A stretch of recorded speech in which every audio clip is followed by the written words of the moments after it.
Hello, everybody, and welcome back to another episode of Kobold Chats.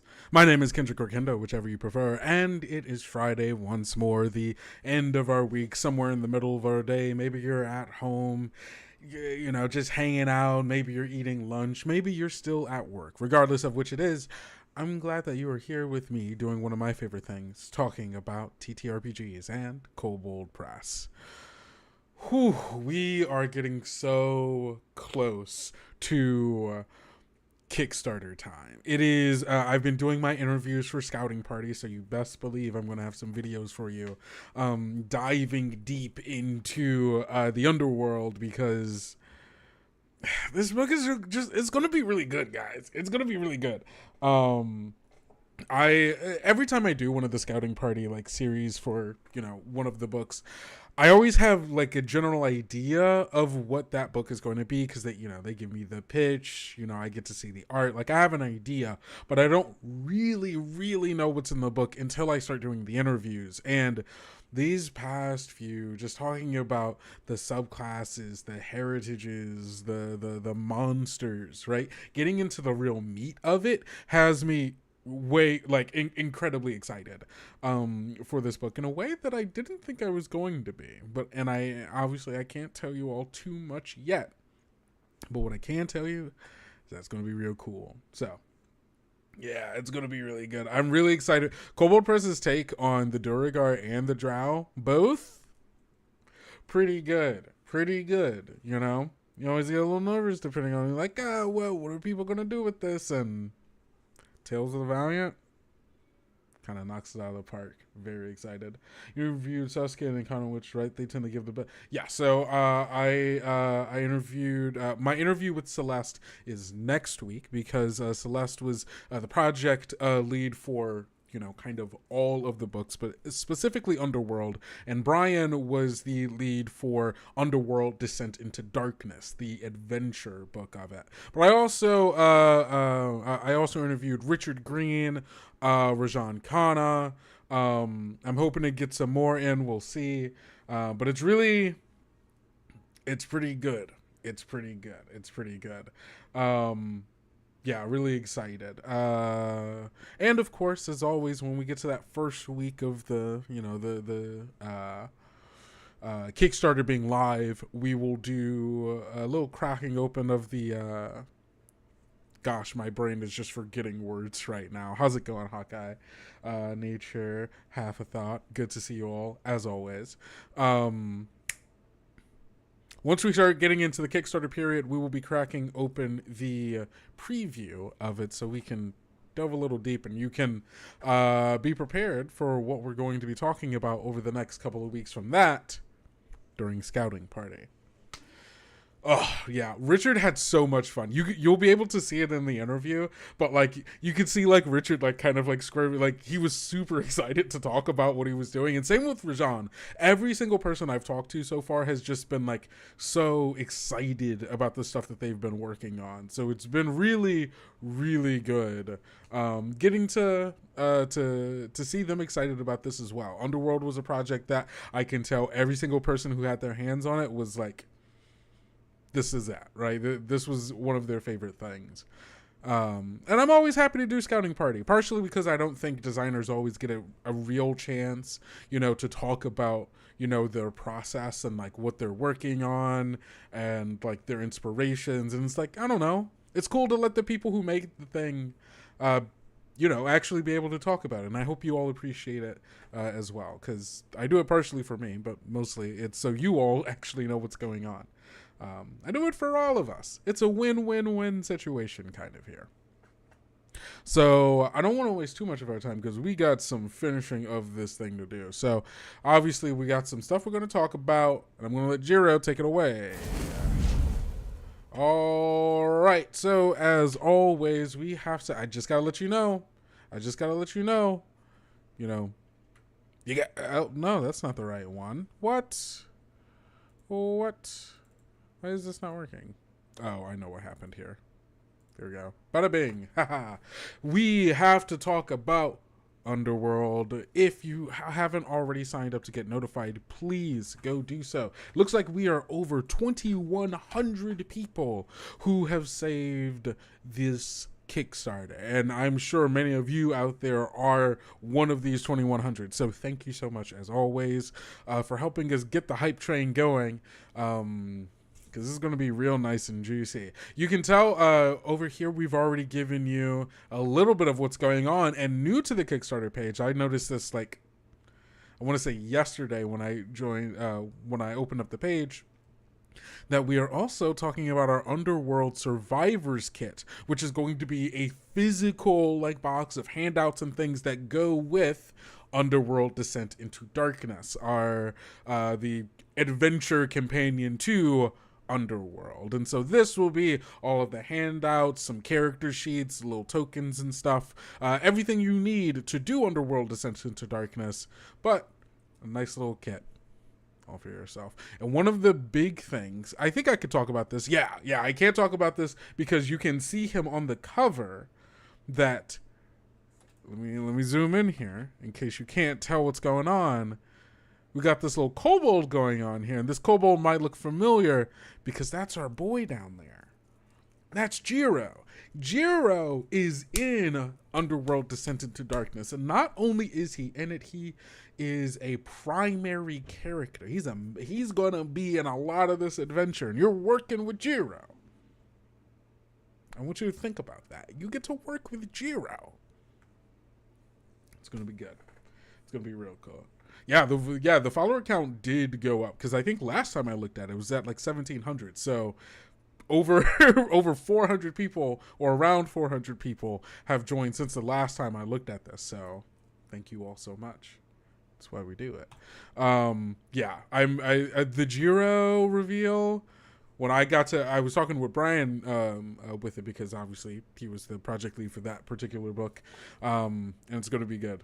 Is there a Valiant 6 for Underworld? No, there is not a new Valiant 6. Instead, Jiro, let's just say he's become a little entrepreneurial. You know, maybe there's a guild specifically. Maybe a guild called the Guild, one of the many factions in Underworld. And I'm not going to go too deep into it because that's what scouting party's for. But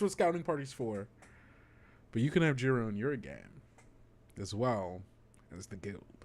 Oh, God, it's going to be cool. It's going to be so cool. So just wanted to let you know that. Link is in all the chats, and it's in the description on YouTube, so go check that out. Next up, we've got to talk about Dastardly Foes. Now, this was one of the stretch goals, I believe, for the Night Hunters Kickstarter. And guess what? It's out. We'll be doing a cracking open of this PDF next week because I really, really like it. It's talking about how to bring both aberrations and nature or like natural plant-like creatures, how to bring the horror to those into your game. And so it's talking about, you can see a little bit in these previews, right? Talking about how do aberrations function in society? What is culture like for aberrations? Different aberrant effects that you can do on people and on the world. It's all really, really cool. And not just aberrations, obviously, because that's just this, but that's the twisted part of nature. But the pure part of nature are the, bramble and large animated plants and the other things that will kill you in nature that don't need to have a bunch of eyes and teeth to do so. Some really cool lineage and player. Absolutely. Will the world book include environmental and flora and fauna for Underworld and natural light sources, food sources? This book will have everything you need to either to run a whole campaign, to run just like a brief going into the Underworld and all of that. It's going to have everything you need. And I'm going to hold my tongue because we're still a couple of weeks away from Underworld, so I can't tell you too much. I probably already said too much, but you can hold those questions for our Q&As, because we've got the Q&A that'll happen before Underworld. We've got what's it called? We've got the Q&A portions of Kobold Chats when I bring the designers in. There'll be plenty of time to get your questions answered. Don't you worry. Will it have Kendo snake oil? Well, maybe. Maybe we can, maybe I'll make make an NPC snake oil salesman for the Underdark. Little merchant. That could be a fun blog post. Yeah, here's a quick merchant. Oh yeah, because we also have trade secrets coming out. That could be a nice little, both of those. Maybe when trade secrets come out, we'll make a snake oil salesman. I kind of like this, actually. Thank you, Half of That. This is great idea. Yeah, that's gonna be really good. Thank you for the thoughts. Okay, so this is Dastardly Foes, Nature Twisted and Pure. Please go check it out. Next up, we've got to talk about the Pocket Edition of Creature Codex Revised. This came out earlier this week. I pressed the wrong button and revealed... Hold on. I'm just pressing buttons at this point. There we go. Cool. This is the Creature Codex Pocket Edition. You can find the link to this in the description for YouTube. I'm also throwing it into the chat right now. It's the Pocket Edition of Creature Codex Revised. I love taking them with me. It's easy to travel with for conventions, going to my friend's house, traveling just in general. It's all the same information in a neat little book that fits in your pocket. Your backpack pocket more than your pants pocket, unless you have really big pants. Which you could. Not judging. I got Dastardly. Nice. We should all get a little Dastardly. They should be a far trader or a folk of... Ooh. Far trader's fun. Far trader's fun. You bounce around the plains. It's pretty good. Okay. That's all of that I had for you all. Because we have to get into the actual meat of what we're doing today. Ooh, excuse me. And that is finishing up the Void Caller Bard. Now, last time we went over everything, as you do. You know, we went over all of this stuff. We talked about all of the different features and stuff, and we'll do a brief overview of those. But today is primarily going to be formatting and editing what we've written to make it actually fit. I mean, the style of what a subclass should look like. You follow me? So that's what we're doing today. Should make a Kobold's Keychain Codex. I don't think we should do that one. Half a thought. I think you should read those letters again. Okay, so looking at third level, we have we've got three features here, where we have the Bardic Performance feature, obviously, because every bard subclass is going to need that. It gives them an extra way to use their Bardic Performance, as well as leaning into the themes, right? So this Void Caller Bard, right? A bard that is all about calling a creature from the void and bringing it into, not their service, but like kind of like, you know, what's Pied Pipering it, you know, using your music to kind of charm it, do what you want it to do, right? And so the Bardic Performance here, Lament of the Void, will start this performance and will allow you to choose a creature within range to mark them for the void. It lasts for 1 minute, and while they are what's it called? Marked for the void. I completely forgot my own thing. Jiro's Keychain Codex. That'd be a cool magic item. Honestly, like a little thing, like a codex that could shrink and enlarge. Keep it on your person, tuck it away. What's inside the book? I'll think about this later, but I do like this idea. Creatures who are marked by the void will have other void creatures be compelled to attack them. Less intelligent creatures will automatically fail this save, so they are compelled to use their full turn, moving and attacking this person. We'll get more specific about these things. 60 feet might be a little large. Maybe it'll be 30 feet, and then it could increase over time. I do like that. We'll do that. See, this is why we go over these things again. But also, as a reaction, whenever a creature who is marked by the void takes damage, you can spend an inspiration die to deal additional necrotic damage on that person as the void shivers their timbers. And then the other third level is, hey, you get to call this creature out from the void. It's got all this stuff going on, but the main thing is that it does not follow your commands naturally. You have to charm it in order to do so. Otherwise, you're just putting a powerful creature out on the board, and it'll move to attack, whoever the closest creature is, which you could theoretically just put it in front of a bunch of people and book it, and then it it does what it needs to do. But that's the vibe. If you aren't using the Void Taint rules, and every time you summon it, you might take a level, a save. Wait, sorry. Okay. Once the ritual is complete, there's a side effect that happens here, in which you could potentially take a Void Taint. But also, there's the performance check needed to be able to do what you need to do. Okay, cool. As an action, you can temporarily dismiss the void creature, so on and so forth. And then at third level, you can also take weird spells, and you learn void speech. Cool. 7th level, there is Inglorious Evolution. You gain Dark Vision out to 60 feet. Honestly, I might change... No, the Dark Vision is good here. I like that.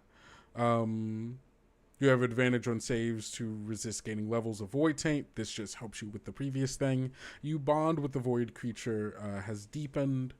It now does obey your commands and is no longer hostile towards your allies.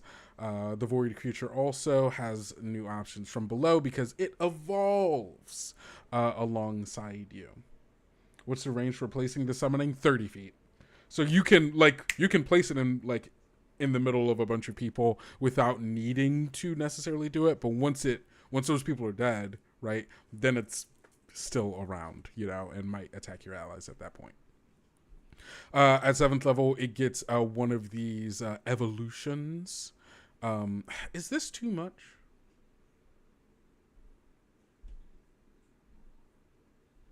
Maybe, because...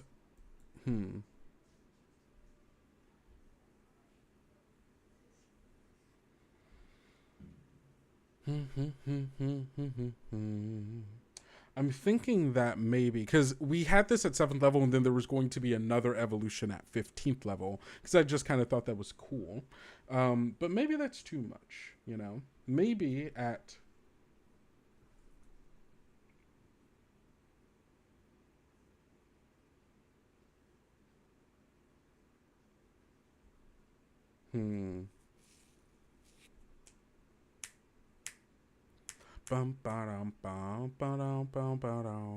Okay.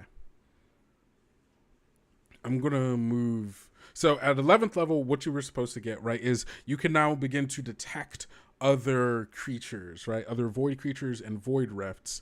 And I think I'm going to move this 15th level one where your performance could also stun people. I'm going to have that be a part of Void Tamer as well. And then the ever evolving...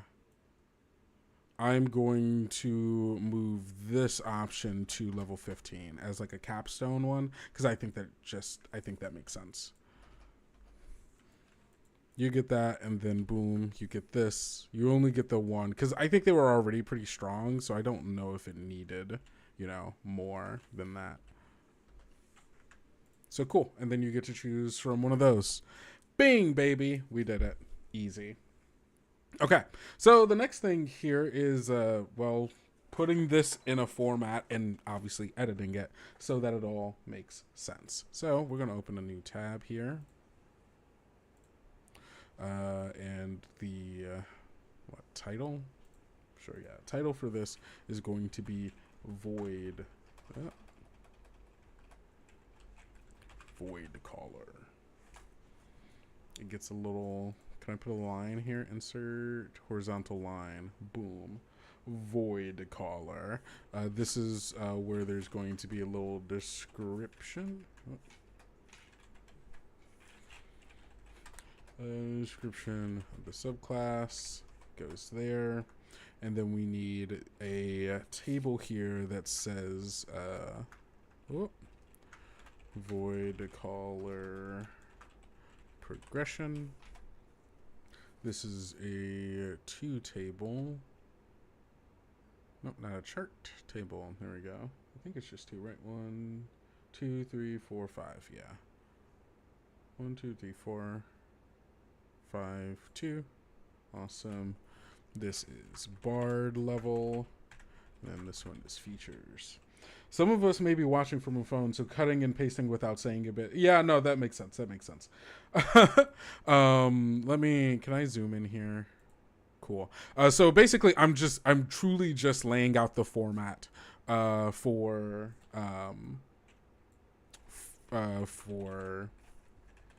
what the subclasses look like in any of the books. Just so that I can make sure that I'm formatting things and editing them in a way that makes the most sense, you know? So I'm going to... No, I took the wrong thing. What was I trying to do? I was trying to paint, yeah. We're using that paint, right? And we're using these colors, yeah. I'm just trying to make it look as... as Tales of the Valiant as I possibly can. You understand? Right. We're doing this, right? And then up. I did not mean to move that. Truly, this is unnecessary to a certain degree, but I don't know, I think it's just kind of fun. Okay, cool. So, bard levels for this that matter are 3rd, 7th, 11th, and 15th level. These don't need to be that big. Bada bing. And then features. This is where we go back to our previous development tag, where our first features are going to be Bardic Performance, Lament of the Void. So we can go here, go back here. Oh, I'm just going to take this bullet point off and put a little comma. What else? Lament of the Void. Call of the Void. Maybe I shouldn't call this Call of the Void since... or maybe I shouldn't call this Lament of the Void. Maybe I should call this... what's another term we can use instead of Void for, like, aberration, maybe? Because they are aberrations, but the Void tag is the big thing here. Could be Void's Lament. Void's Lament is pretty good. Does it have to be a lament, though? I kind of like lament.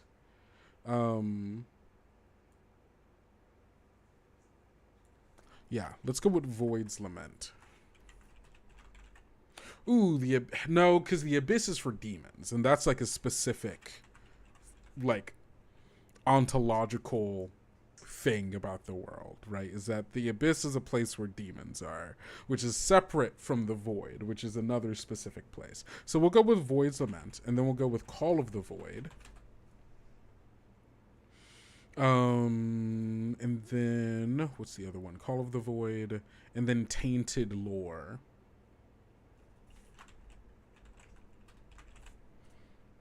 I think those are the 3 for 3rd level.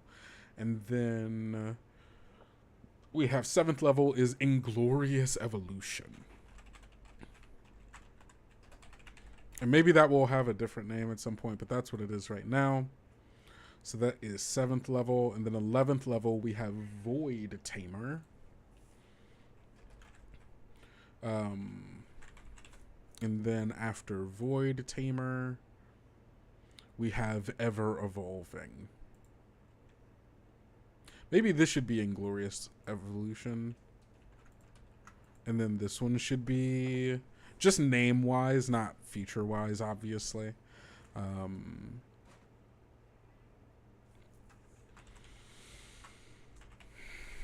Because now this is... Ooh, what if I called it Tainted Self? As like a... You have tainted lore, now your body itself is... Or tainted senses. Let's look up a thesaurus.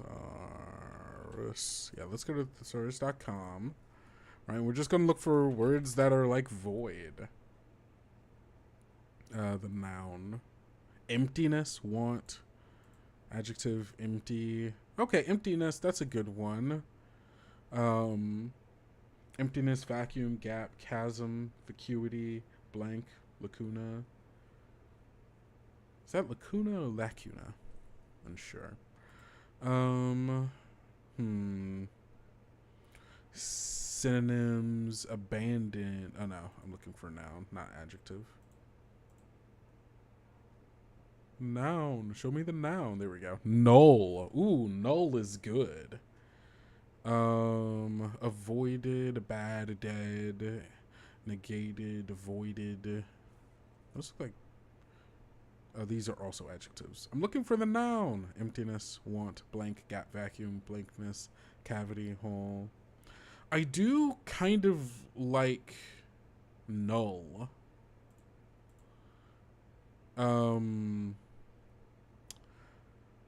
Or emptiness, hollowed self,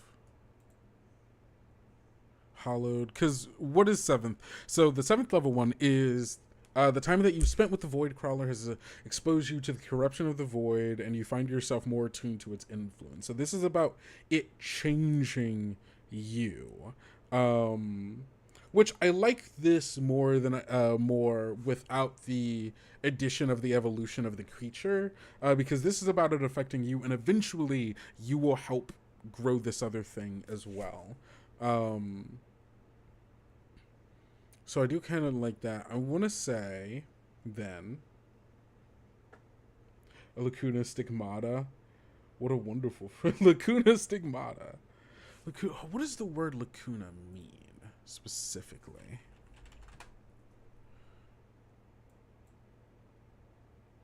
to pause. Interesting. A lacuna is a pause. It is lacuna. There we go. Lacuna. It is a pause, a break. Ooh, okay. I kind of like that. Is this a musical term? Lacuna. It's been a lacuna. And it's been something that I never really thought that we'd have a prayer fixing. In that lacuna. Okay, so it's just a gap. A break, a cavity, confection.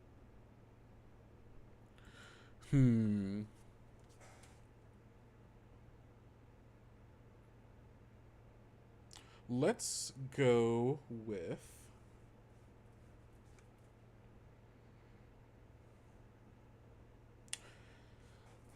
let's go with... I'm looking at some of the other subclass, like, feature names, just to get an idea, right? We've got Battle March, Multi-Attack, United Front, Inspired Strike. So, like, 2 words, pretty good. This is about an evolution. So, okay, I do like Inglorious Evolution for the other one, because that's like, ooh, yeah. This one, I kind of like Tainted Self. Something about something self is good to me. We have tainted lore, and I think building upon that. Let's go with tainted self. We'll go with tainted self right now, because I feel like that feels accurate. Or like a corruption, internal corruption, evolving corruption, corrupted evolution, and corrupted to inglorious is interesting. What does the word inglorious really mean? Right, it's disgraceful, shameful even. Lacuna stigmata. That's just in my brain now. Okay,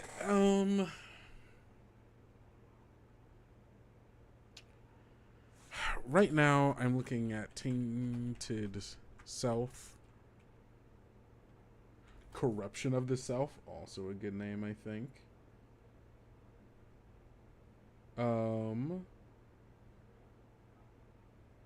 Sorry, again, I'm just looking through other subclasses just to get a sense of like what kind of names do we like using here, and it's a lot of 2-word names. So, Lux Malediction. Lux Malediction, good. Dearth.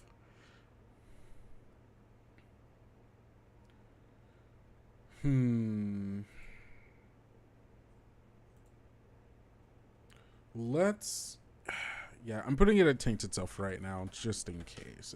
I'm not sure. It's definitely not ever evolving, because I like the... I like Tainted Lore to Taint itself. I do like that progression, personally. So, we are going to stick with that for now. Let's go back to the real things that matter here, and that's talking about our stuff. So...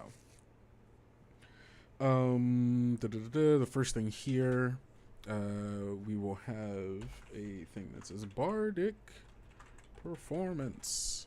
I think that this should be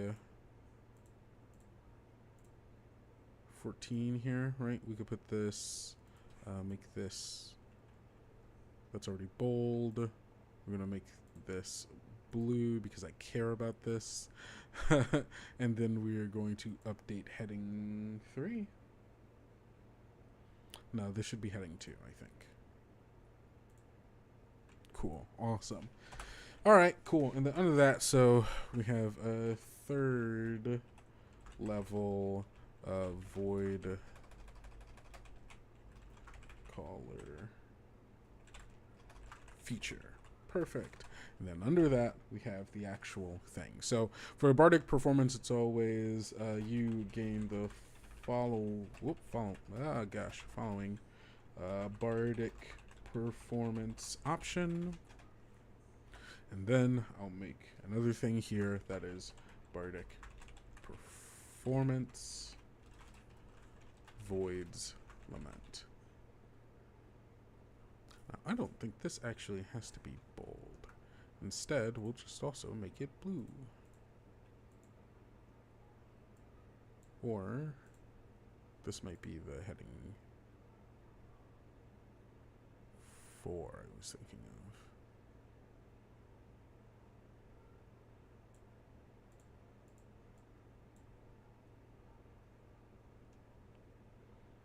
of. Ugh, okay, my brain got stuck on formatting. Okay, cool, but we're back.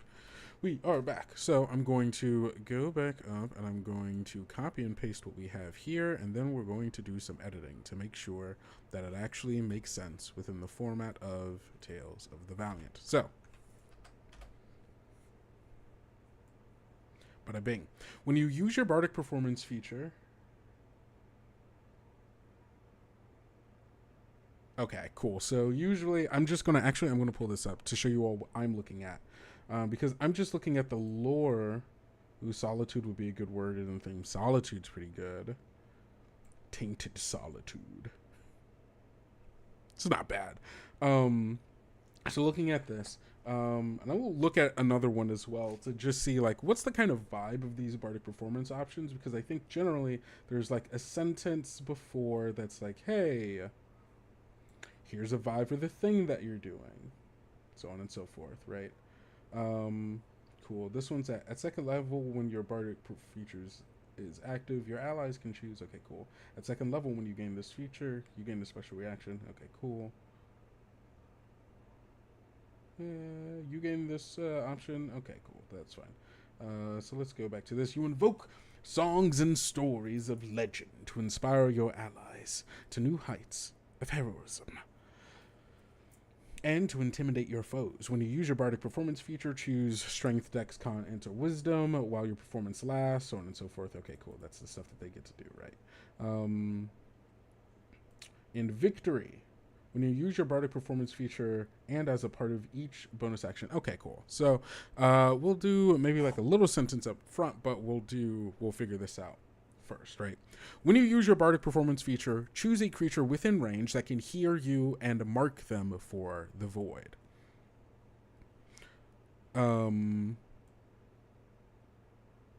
Is that the right way? Okay. Haha. See, this is where we're going to start cross referencing a bunch of different ways that other similar features are worded, so we can make sure that we're still within the same wording of things. So Mystic Mark, I think, was my kind of thought from this. Mystic Mark coming from the Ranger. When you hit a creature, you can mystically mark it as your favored quarry. The creature remains marked for 1 minute until so on and so forth. When a creature is marked, okay, cool. Okay, cool. Got it. Awesome. So, mark them for the void. The creature remains marked for. This doesn't need mark for the void. The creature remains marked for 1 minute until you use this feature to mark a different creature, or until you become incapacitated. All creatures with a void tag within 30 feet of the marked creature. Is that too much? No, I think 30 feet is good.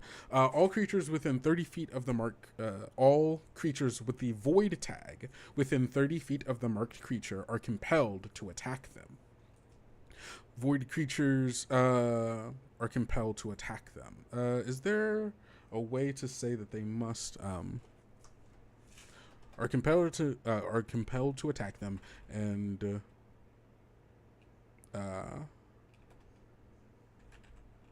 must use their movement. What's the right way to phrase this? Because I'm trying to say that are compelled to attack them and will... basically, I'm saying that they are going to move towards and attack anyone who they are compelled to attack, right? Trying to figure out the right way to word this so that it is both clear and functional. All creatures with a void tag within 30 feet of the marked target are compelled to attack them and must use their movement and action to attempt to do so on their turn. I think that makes sense. There might be some editing there, but I think that is clear. Must use their movement and action to attempt to do so on their turn. Void creatures can attempt to resist this effect with a successful wisdom save at the start of each of their turns.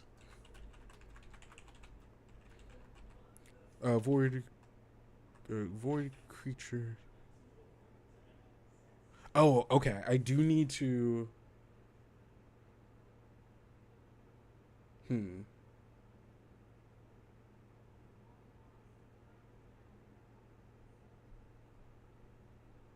This is interesting, because now rubber's hitting the road.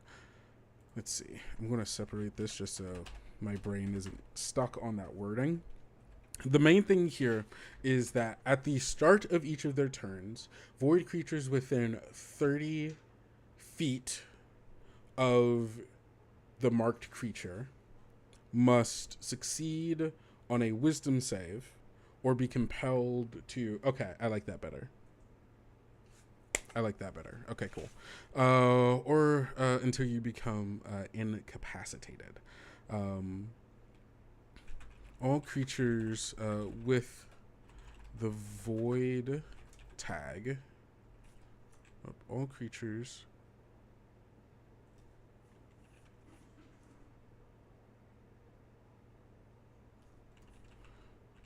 that begin...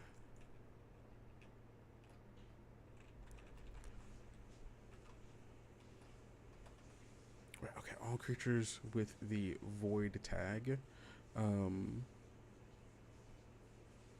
within 30 feet of the marked creature must succeed on a wisdom save. Wait, how do we...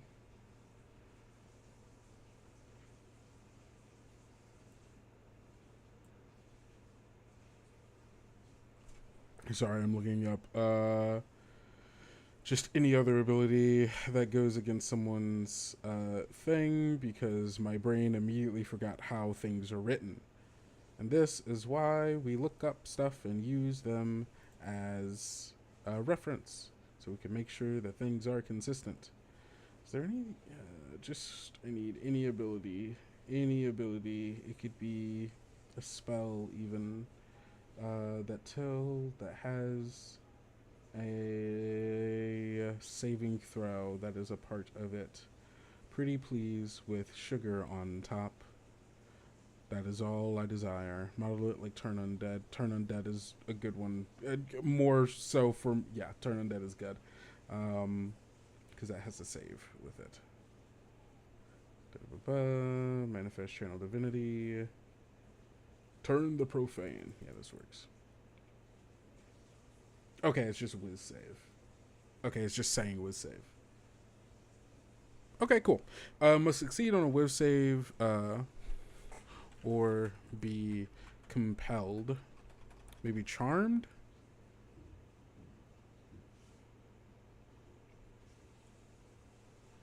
We'll go with charmed. Or be charmed by your performance.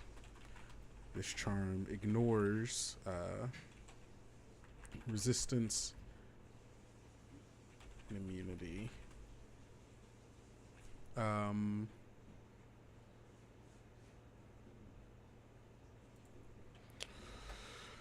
Is this only in relation to... Hold on, wait. Let me also open up the Labyrinth World book, because this is where we start getting into... Is this specifically about aberrations? I think this might be specifically about aberrations.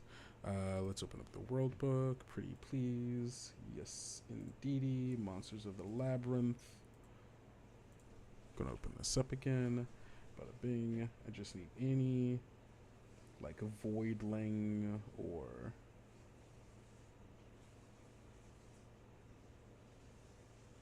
yeah, let's go. I'm looking specifically for a ghoulbone. No.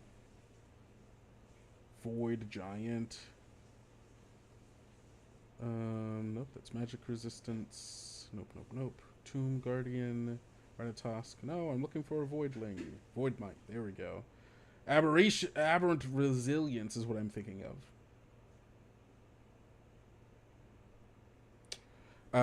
Yeah. So this charm ignores resistance from aberrant resilience. There we go. Creatures charmed by this effect must use their movement. Actually, hold on, wait. Yeah, let's go back to a turn creature must, or okay, cool. Maybe I don't call it charmed, or be charmed feels like the right word. But I think if I don't use charm, then I don't have to worry about the charm resistance. Actually, I think it being charmed makes sense, actually. Keep using turn undead language. Well, I'm not going to use turned.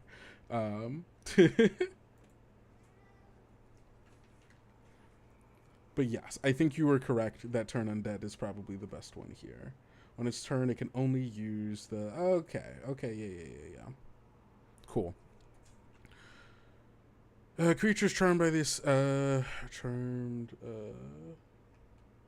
in this way.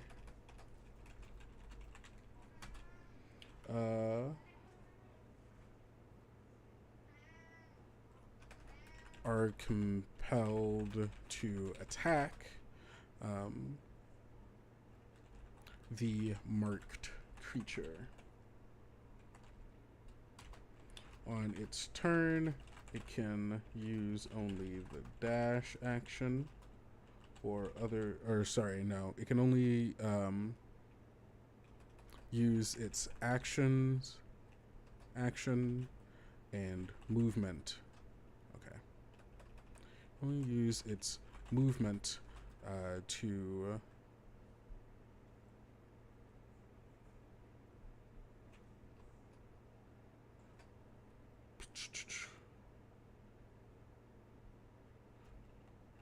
approach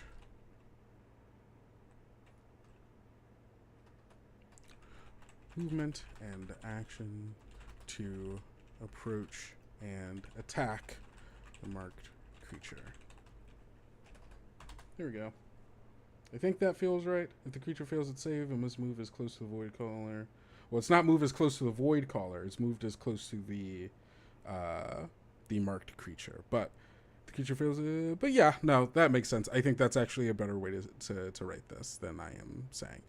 Creatures are in this way only use way must move as close to the marked creature as it can on its turn, and if able, attack the creature. Move as close to the creature's charmed in this way must move as close to the marked creature as it can on its turn, and if able, attack. And if able, attack them. Okay, cool. That works. And it does this void.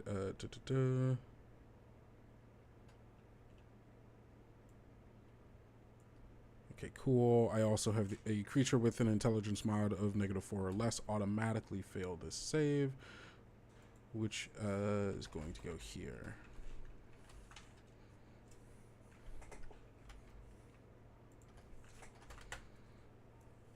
Awesome. When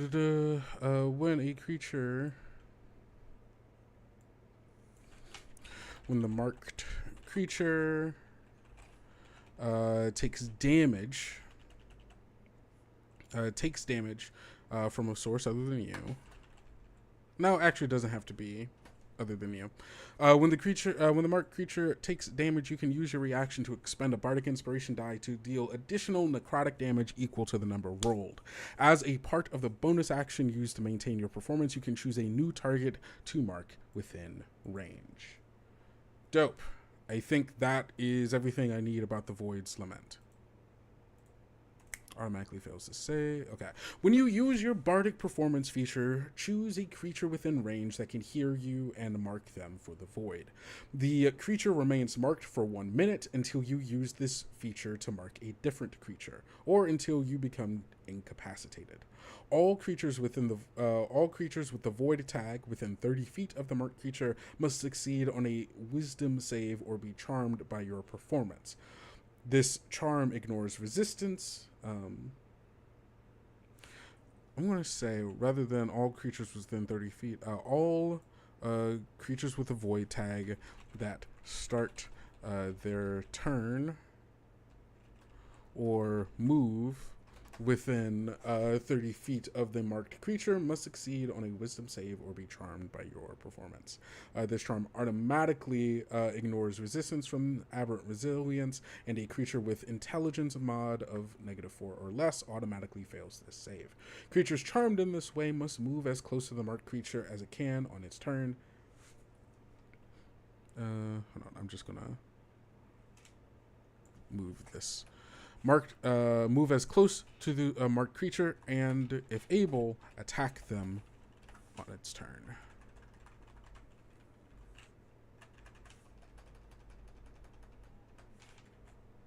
Cool. When the marked creature takes... Okay, cool. Awesome. That is that. Next up, we have Call of the Lament. Or Call of the Void. Duh.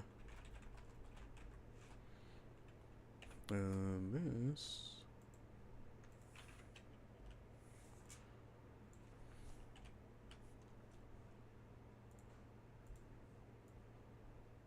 Cool. This is actually going to be not heading 5. Yeah, let's go to heading 5. Cool. because this is another third level void color feature. Perfect. All right, going back up to development. Call of the Void. This is a lot of info here that we're going to copy and paste and then edit. None of this needs to be in a bullet point. Awesome. Okay, cool. I can't see that side of the page. Is it only creatures with the void tag that feel compelled to attack? Yes, it is. Oh, I'm sorry. I was looking at the wrong thing. All creatures with the void tag that start their move within 30 feet of the marked creature must make... all creatures with the void tag that start their turn or move within 30 feet of the marked creature must succeed on a wisdom save or be charmed by your performance. This charm ignores resistance from aberrant resilience, and creatures with an intelligence modifier of -4 or less automatically fails this save. Creatures charmed in this way must move as close to the marked creature and, if able, attack them on their turn. When the marked creature takes damage, you can use your reaction to expend a bardic inspiration die to deal additional necrotic damage equal to the number rolled. As a part of the bonus action used to maintain your performance, you can choose a new target to mark within range. Amazing. Call of the Void. Says a ritualistic performance that enchants a void crawler from deep within the void, compelling it to crawl forth through a rift to your side. The ritual takes 1 hour to complete. I think this one is going to need a bit more. So this is the thing, and this is and it is very specific to a setting, because if you don't have a lot of void things happening in your game, otherwise. This primarily is just to control your creature and also deal additional necrotic damage. But also, if you are doing this, your game master should put void creatures in the game. This is a specific conversation, right? I've chosen to play a subclass that is about being a bard and being able to being able to tame and control void creatures. The subclass gives me a void creature that this works for. So it is still useful, just in and of itself. But other than that, if I'm playing this subclass, that means I want to see other void creatures, right? If your game master doesn't put void creatures in the game, they are failing at doing their job. Because you have specifically told them something that you are interested in, something that you want to be doing, something that you want to be a part of the game. It is their job to put it in. And that's my feelings on that. Because in addition, right, like the Planeswalker argument, I'm not that familiar with Magic, so it's a little hard for me to... I don't exactly know what that argument would be, right? But there is a conversation that is being had here, right? That has to happen between players, because this goes for most genre, like not genre specific, but like there are a bunch of other subclasses that are genre specific, right? And deal with very specific things that say that there are things that are true about the world, right? If I'm playing a mechanist that can make a gun, right, with its thing, there should be more people in the world who could do that, or it should matter that I do that in the world, right? It should either there are a lot of people, or at least a number of people, who do the thing that I do, or the fact that I do it should be a big deal, right? Because that's just storytelling, right? Why are these the characters that we are following if the things that they are doing aren't that important or don't matter in some way, shape, or form? Well, if the game master is doing a very local adventure, then your ability to walk the plains would have limited applicability. Well, you aren't the person wandering the planes. The void specifically is a thing that creeps into the world. This doesn't need to happen in a labyrinth. Even if you're playing in a labyrinth game, you don't need to go to another world. The void is always a thing that is creeping into it. It's a place that just exists in the world. So you can do a very local adventure and not have void creatures. And again, this subclass gives you a void creature that this works on. But also, if your game master is running a very local adventure and is like, hey, void stuff doesn't fit in here, then you shouldn't play the subclass because it doesn't fit in the game. It's a two-way street, and players don't just get anything that they want is also a thing that is true in the conversation I'm having, right? Either you all are doing something collaboratively together, you're saying, hey, I want void stuff to happen, and either they have a good reason for why void stuff shouldn't be, right? Maybe it pulls away from the focus of the main thing, in which case, then don't play the subclass because it doesn't fit the tone of the game that you're playing, you know? And this goes with any character option, right? This goes with any lineage, heritage, so on and so forth. You should have a conversation with your players. This is why session zeros are good. You should have a conversation with your GM. These are the things that I'm interested in. These are the things I would like to do. These are the things that I want to see in the game. And they go, hey, here's the game that I want to run. Here are the things that I would like to do. Here's the game I want to run. And you make sure that those things are in alignment with each other. So yes, it is specific, but it is specific because its specificity is what makes it what it is, if that makes sense. And regardless, you will always have at least one void creature that this works on. Maybe two, depending on which evolution you choose. Sick. Amazing. What was this? Okay, cool. This is talking about the ritual to summon your thing. I'm going to reference once more the ranger because this is basically pretty similar to like the finding your familiar or your animal companion. So I'm just interested in the wording for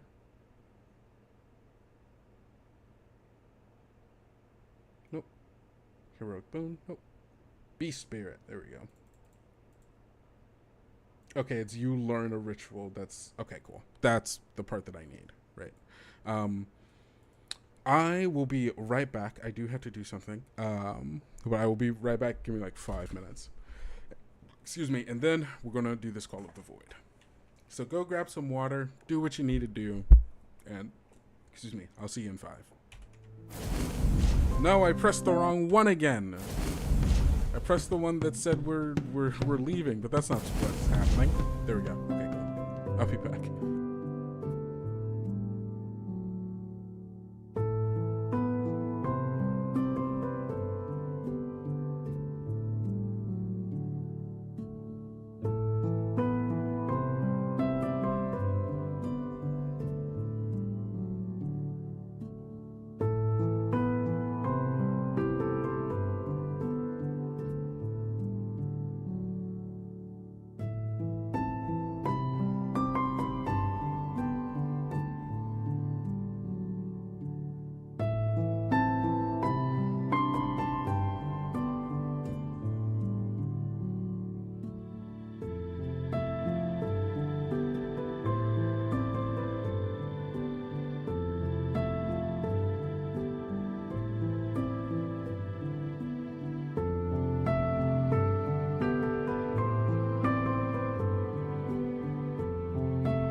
Wait, am I still muted? Okay. It looks like I'm not muted. But let's... Yeah. Okay, cool. You should be able to hear me now, hopefully. Please let me know if that is not true. You can't hear me? Oh, we're good now. Okay, cool. Perfect. Sorry. Just the delay on there. Okay, cool. So, you learn a ritualistic performance that reaches deep into the realms of of the void, and compels a void crawler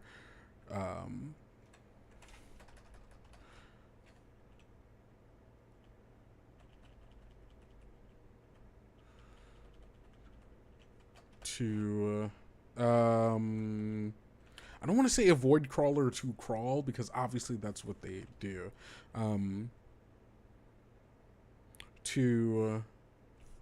Well, time to thesaurus crawl. Clamber, creep. Ooh, creep is good. Wriggle, slither, squirm. I like all of these. Maybe creep. Let's go with creep. To creep through.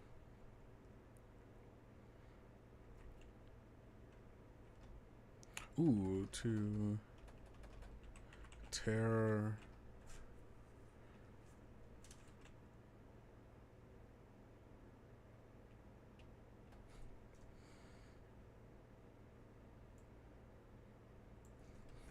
I should say that tears a hole into the realms of the void and compels a void crawler to creep through and to your side. This ritual takes 1 hour to complete and can be done as part of a short or long rest. Once the ritual is complete, the void crawler appears in an unoccupied space that you can see within 30 feet of you. As a side effect of the creature,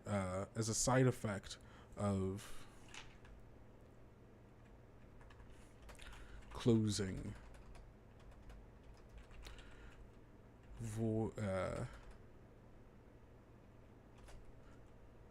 there's a rift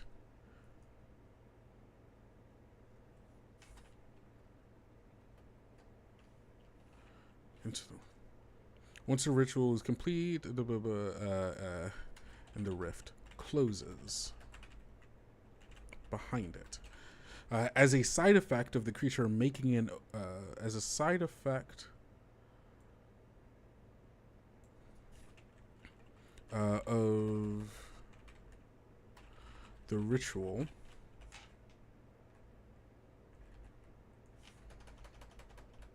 the bard, any other creatures within 30 feet of them during the ritual must succeed on a DC 20 charisma save or take 1 level of void taint.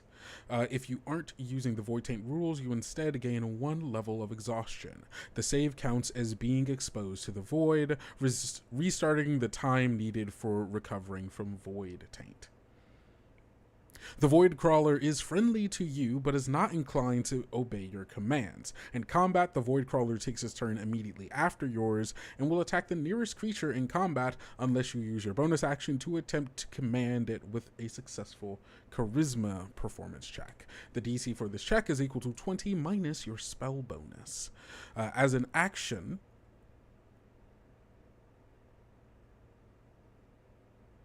maybe it should be your bard level? Because by the time you get the chance to be at 11th level, right? 20 minus 11 is like 9. It's like, yeah, no, you can just do this now. I kind of like that. We'll go, okay, yeah. The D is 20 must succeed on a DC 20 minus your bard level.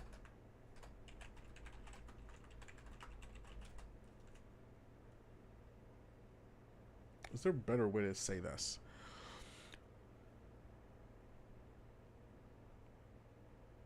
On a charisma save.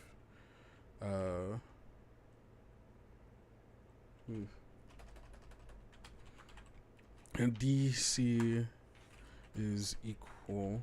The DC for this save is equal to 20 minus your bard levels. Your bard level. There we go. I think that's fine. Yeah, the DC for the save is equal to 20 minus your bard level. On a failed save, on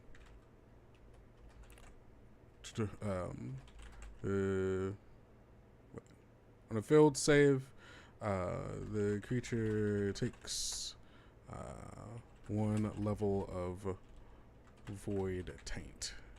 If you aren't using the void taint rules, you instead gain 1 level of exhaustion. I should say gains. This save counts as being exposed to the void, restarting the time needed for recovering from void taint. I'm going to just capitalize these to keep these void taint if you aren't using the void taint rules. There we go. The void crawler is friendly to you, but it's... Oh, wait, I've already done this. Haven't I? Oh, no, I went back up. Okay, cool. Void crawler is friendly to you, but is not inclined to obey your commands. When it is... What's the... Let's see. Going back to the ranger to see if it says anything about if you haven't commanded it, what does it do? Oh, I should also... Okay, in this portion of it...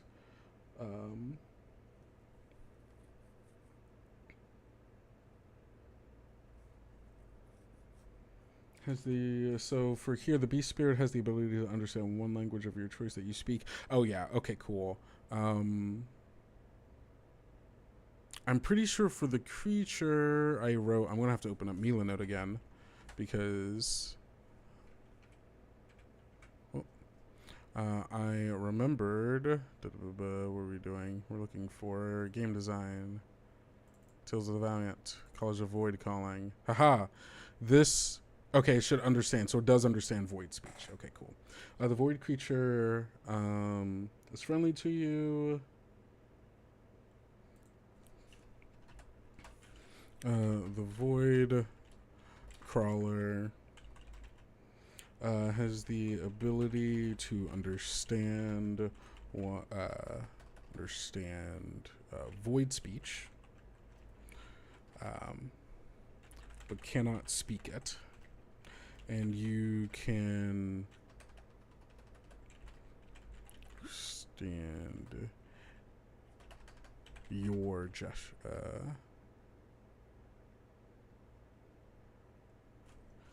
understand void speech, and your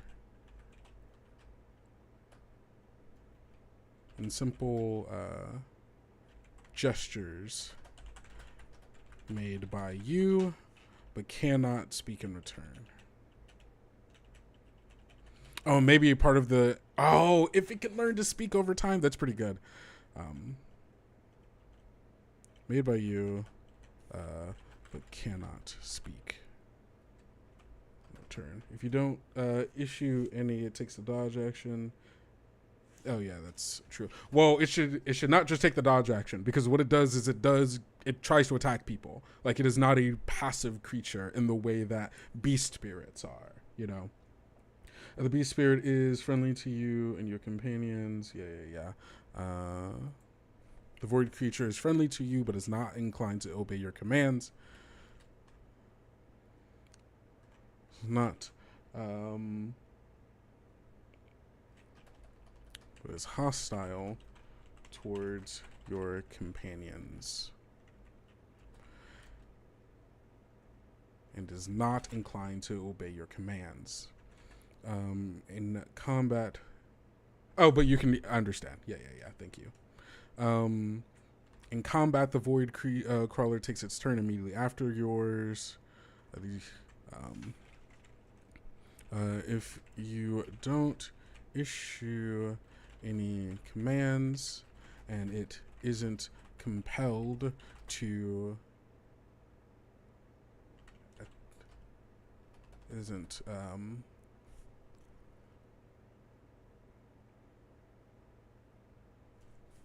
under the effect, ooh, is that, no, that's EF, of Void's Lament,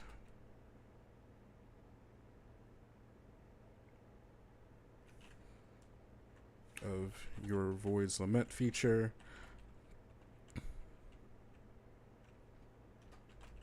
it moves towards and attacks any creature, moves towards and attacks the closest creature, or the creature closest to it. The creature closest to it. Amazing. And then I shall also say, see this creature's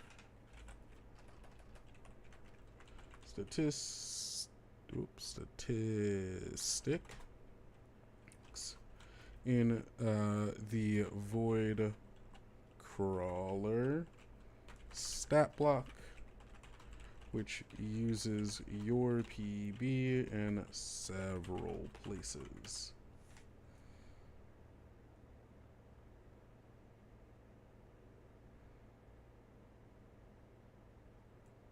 I'm going to actually move this after. Cool.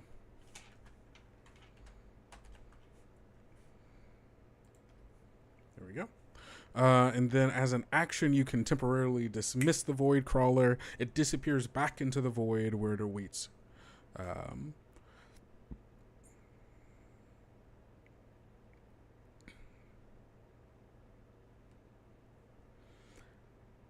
As an action, you can... Oh, wait. If I'm remembering correctly... Hold on, let's look this up.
Again. I pressed the wrong 0. There we go. Okay, cool. Sorry about that. I am currently... I think that it might be too much Void Taint. Or, like, to send it back into the void and then back out, because I have no reason for it not to... You know, what's the word I'm looking for? I have no reason for why it wouldn't give you additional Void Taint. And it takes a week per your current level of Void Taint to reduce it by 1. So if you have 3, it's going to take 3 weeks for you to go back down, which is the kind of vibe that I want, right? I want losing this creature to be like, ugh, yikes, that's bad, you know? I might also have, I will increase maybe, like maybe at Taint itself, your Void Taint recovers quicker than most people, which isn't a good thing. But that doesn't happen until later, right? I still want these later ones, so maybe what's a way that makes sense to dismiss it and bring it back that isn't sending it into the void that I think makes sense?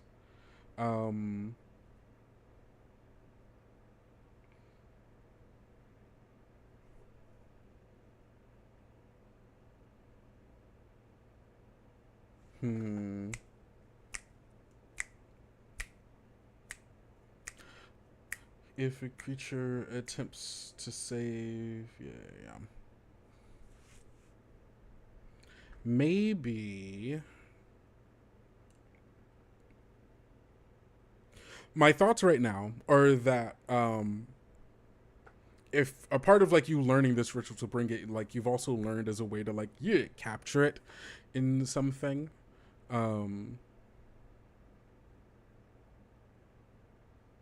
Ooh. How does the void? I described it as you open a rift as a part of the performance. It tears a rift into the realm, like your music, literally, or whatever your performance is, tears a rift into the realms. And so when it first does that, it's like, oh, this is bad. Actually, like you did something bad, technically, because both you and anyone within 30 feet of you does that. Sometimes you say tainted self, soft self. I'm thinking this is like kind of weird eldritch magic. There's a part of me that wants like it carves itself into an instrument or an item on your person that was used as a part of the performance. But that means that you need an object or something.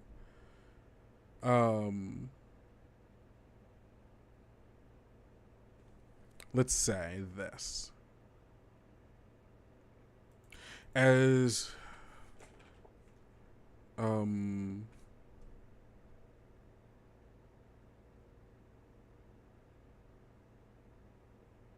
okay, as a part of ritual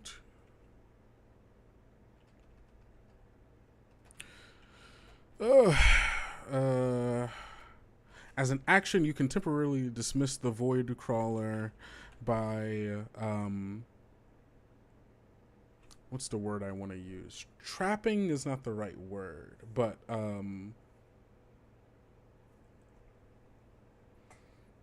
trapping is kind of the word. trapping it inside an item. Hi, does Kobold Press exclusively make 5e content? Hello, Halcyon. Exion. Hello. Hey, Matt, how's it going? Sorry, I wasn't looking at Twitch chat. I was looking at the YouTube chat. But here we go. Halcyon. No, we do not only make 5e content. We also make some other stuff as well. Now, while 5e is our bread and butter, and Tales of the Valiant are one of our systems is 5e compatible, we also make other stuff. We recently made a Shadow Dark adventure as we dip our toes in a Shadow Dark a little bit. We made a Daggerheart campaign frame based off of one of our older books It's called Court in Shadow, so it's like shadow fae politics, corrupted forests kind of vibe for Daggerheart. And we also have Riverbank, our cozy animal, like Edwardian animal, Wind in the Willows TTRPG that we've made. And we also make a board game, card game sometimes. We made Necromancer, which I always keep over here. So we have our fingers in a lot of different pots, and sometimes we expand upon what those is. So all of that to say, no, we do not only make 5e content. Wind in the Willows, I love Riverbank is so much fun. It's running it has been a joy every time I had the chance to, because it is just like a kind of chaotic storm of events that kind of happen. And the characters are just so like fun, and it's a very different vibe from D&D, that's for sure. But it's not. Oh, every time you say tainted self, you hear. Oh, yeah, sorry, I have some wrist stuff going on, so maybe that's what it is. Recalling, yeah. So as an action, you can temporarily dismiss the Void Crawler by recalling it. Or actually, okay, I think here you learn a ritualistic performance that shares to perform the ritual you need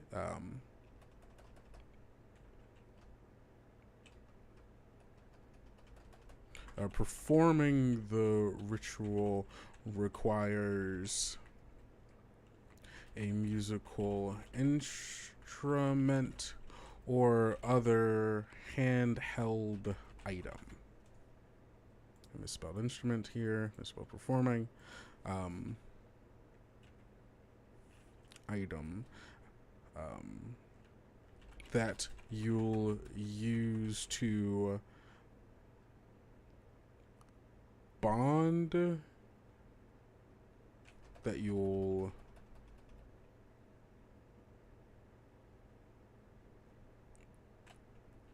bond with the Void Crawler. There we go.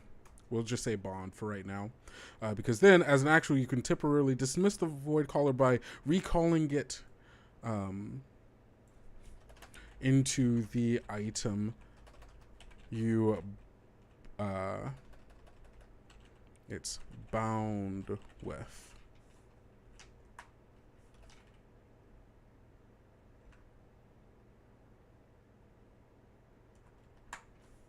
It is bound with.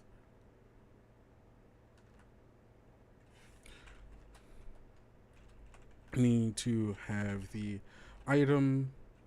You need to be holding the item. Oh god, I kind of made it Pokemon in a way that I wasn't expecting, but it kind of made it Pokemon.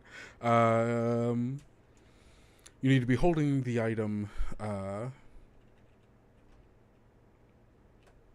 as an action.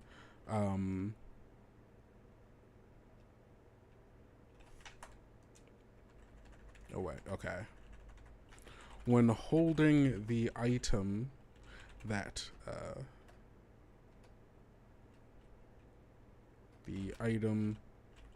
your void crawler is bound to, you can temporarily dismiss the void crawler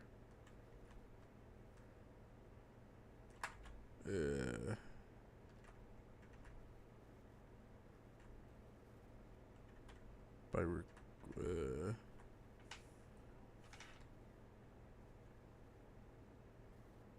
when holding the item that your void crawler is bound to, you can use an action. Use an action to temporarily dismiss the void crawler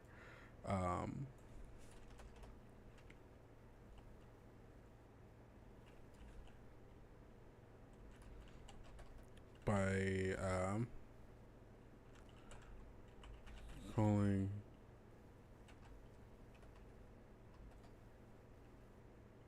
magically recalling, trapping it inside, I think is probably actually the best word to use here. It disappears.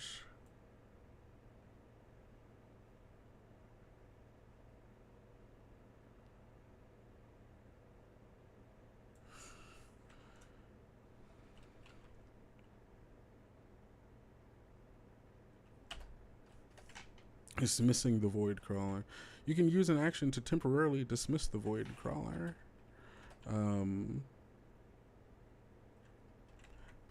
As it disappears into the item. As an action. And then we'll say you can summon. Oh, you can cause it to reappear. Can use a bonus action to cause it to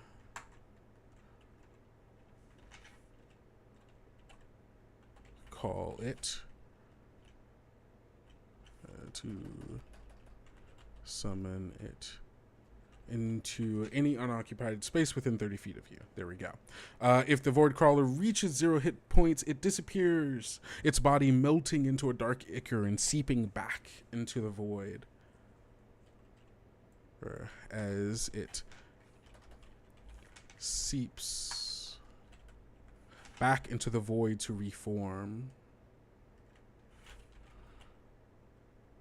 To reform its body. You must wait 24 hours after its death before performing the summoning ritual again. Whew, okay. There we go. It's long, but we did it.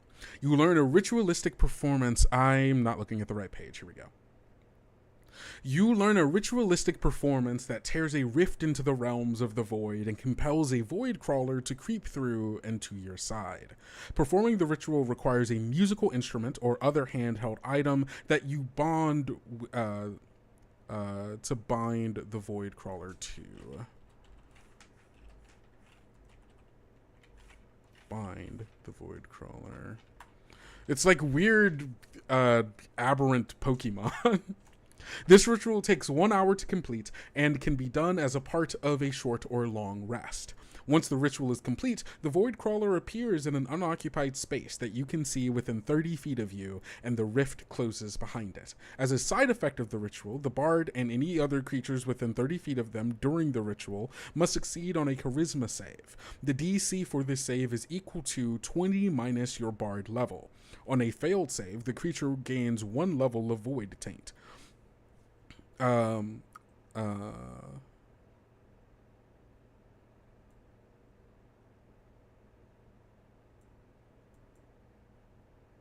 If you aren't using the void taint rules, instead you gain 1 level of exhaustion. This save counts as being exposed to the void, restarting the time needed for recovering from void taint.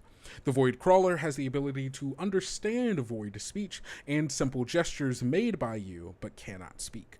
The void crawler is friendly to you, but is hostile towards your companions and is not inclined to obey your commands.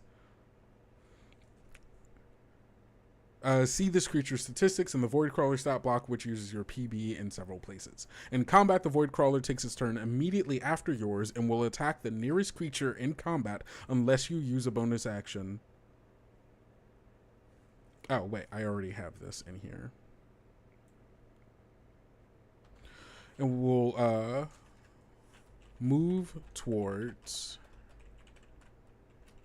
and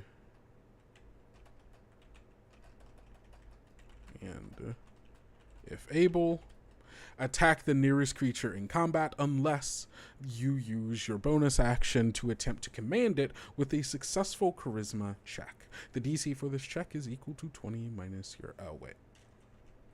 No, I still needed that other part. Because that was for if you don't give it commands.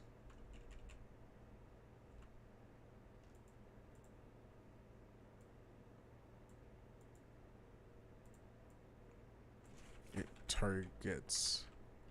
Oh, wait. No. I don't need this. I don't need this. And we'll attack the nearest creature in combat. The nearest creature other than you.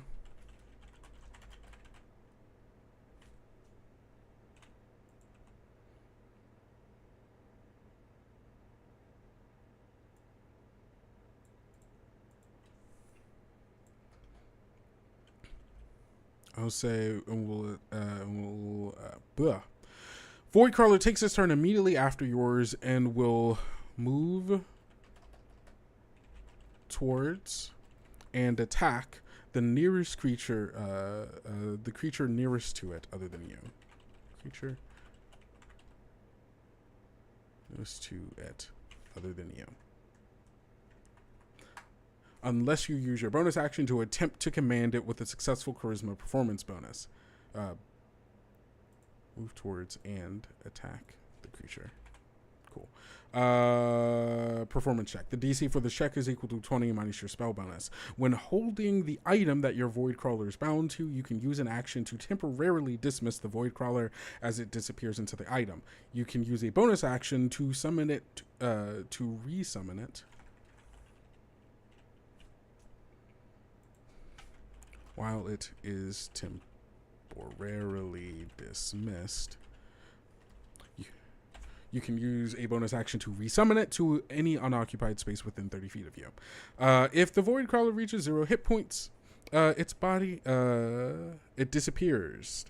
Its body melting into a dark ichor as it seeps back into the void to reform again. You must wait 24 hours after its death before performing the summoning ritual again. We did it. Thankfully, so few of them are that complicated after this, because up next we have Tainted Lore.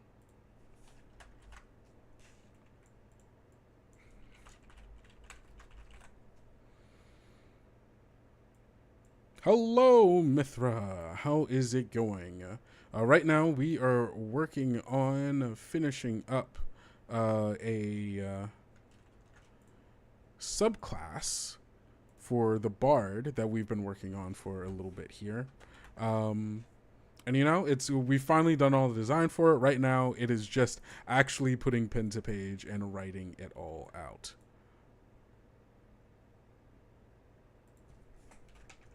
It should be here. Dope, there we go. Oh, it's Malzahar. Yes, it is. Yeah, it's Malzahar. It's kind of Malzahar. It's a little Malzahar. As a Malzahar main, you know, I had to shout out to my boy. But it is basically an aberration crawler, Pied Piper kind of bit, kind of deal. Okay, cool. So for Tainted Lore, oh, you remember. See, you know what's going on. You already know what's going on. Okay, you learn Void Speech as an additional language. And whenever you gain a new spell, you can choose from the weird and arcane spell-less. Basically, this lets you speak Void Speech, and also you get access to more spells, because I think that's cool. Ain't that always the way for a GM? Now I just have to, yeah, I have all these ideas, you know, I've got all this stuff going on. It's so super cool and stuff. I just have to actually write it now. Boo. Actually, these should be, not this. It should be this. Boom. Yeah, there we go. So that's Call of the Void, and then this should be Tainted Lore. Boom, baby. All right, cool. And then next up, we have our 7th level Tainted Self.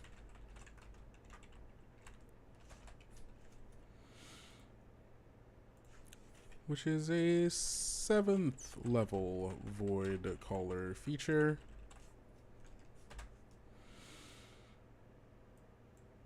And this is the one that gives us these. Okay, cool.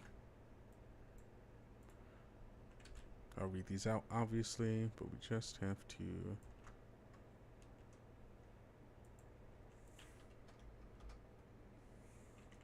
This should be that. Okay, cool.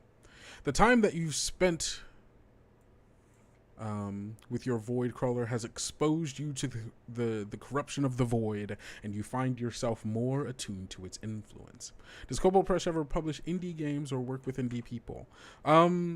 Technically, we're kind of like right on that line, right? We aren't necessarily like a big publisher, but we do work with indie designers who work on our stuff, right? Especially when we started working on like Shadow Dark. Riverbank is its own, independent game. We do on occasion, so as to say. We do take pitches on occasion, but it's very... It's kind of we do most things in house. So when we're working with other designers or developers, it's usually people that we have relationships with more so than just taking pitches from the general public, if that makes sense. You need to find new people to play with or GM for. Hey, I bet there's plenty of people in the Kobold Press Discord who are also looking for people to play games with. As a suggestion, I think the link for the Discord is somewhere in the Twitch description for us. You can also find it on our website as well, koboldpress.com. So what was this? So the time that you have spent with your void crawler has exposed you to the corruption of the void, and you find yourself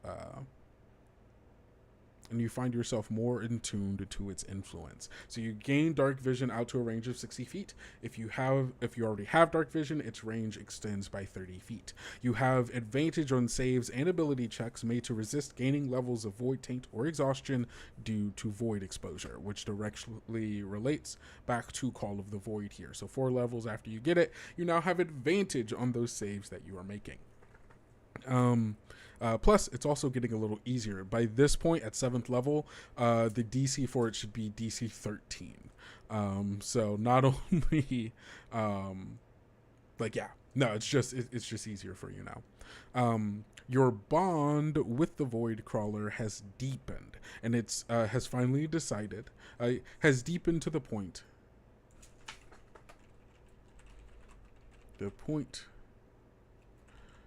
where...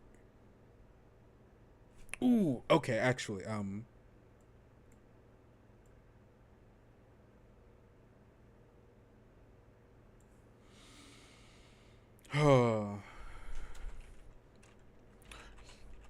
your,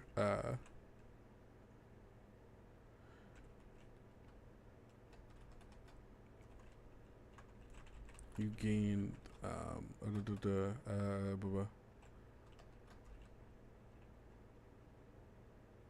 and my thing for Taint itself at 7th level is I think I wanted to be able to speak to you. At 7th level is when he's like, oh, dang, I can talk to it now. And that's a huge thing. And you find the time that,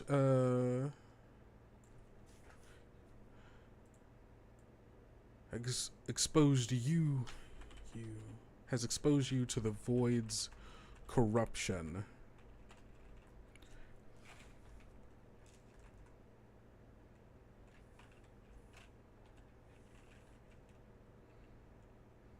And it, I don't want to say,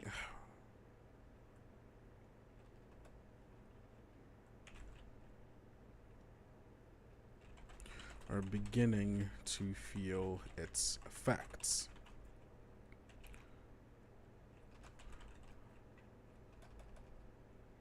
Though, I want to say something like, though you've been changed by it, you can also begin to,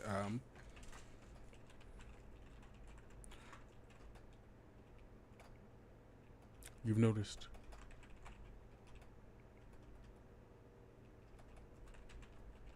But it is being changed by you as well. You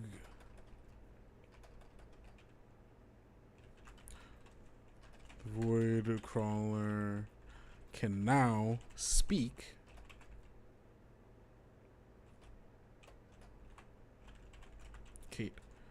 with you verbally. Or maybe no. This should also be. It's being changed by you as well. So you gain this. You gain this. You can communicate telepathically with the void crawler as long as the two of you are on the same plane of existence.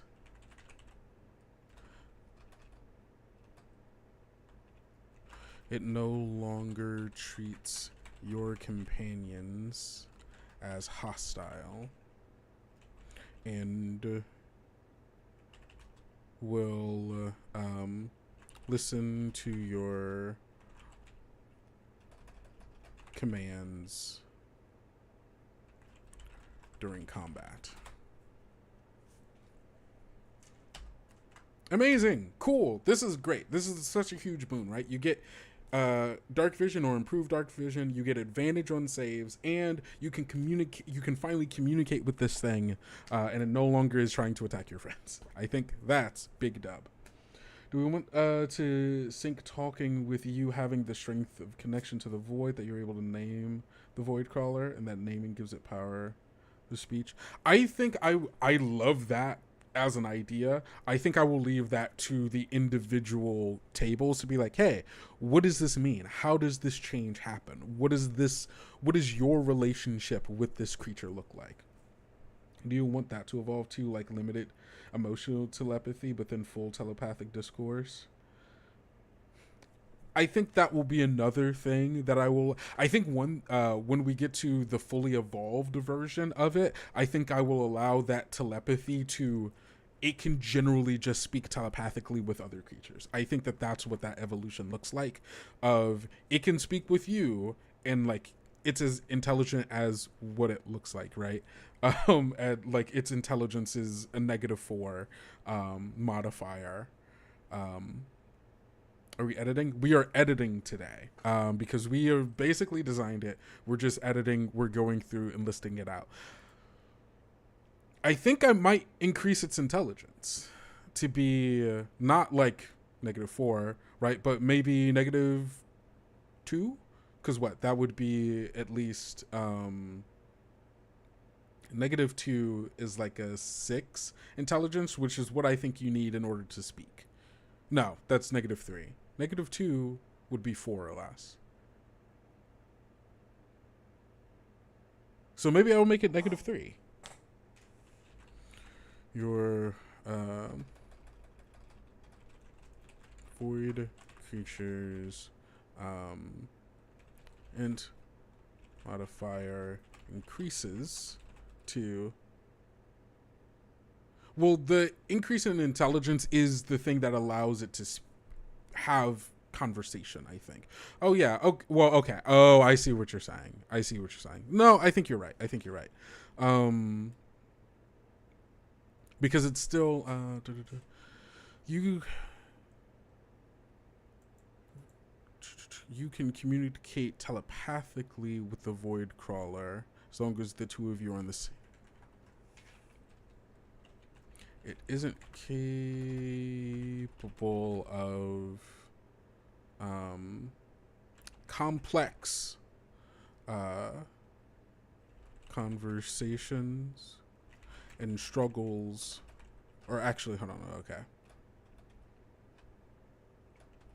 It struggles with complex concepts and can only communicate simple desire. Can only communicate... It struggles with complex concepts and can only communicate using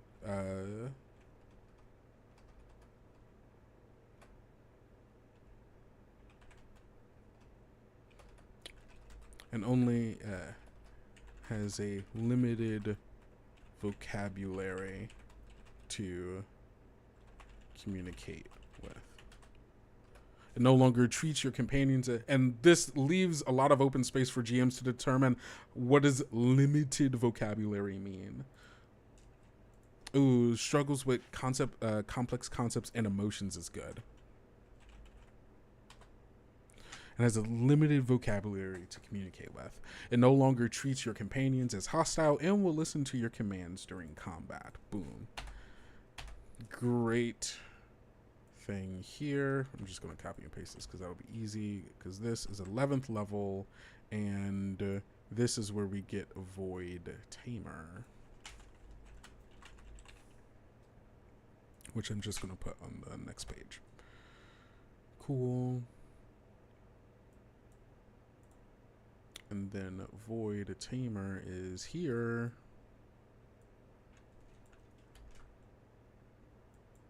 Come back to here.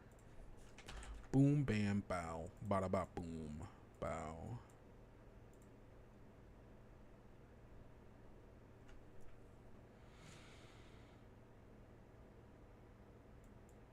Okay, you've spent enough time. Wait, hold on. I'm going to go back to this one and do this. There we go. Limited telepathy. Pseudo dragon can magically communicate simple ideas. Oh, that's great wording. Thank you.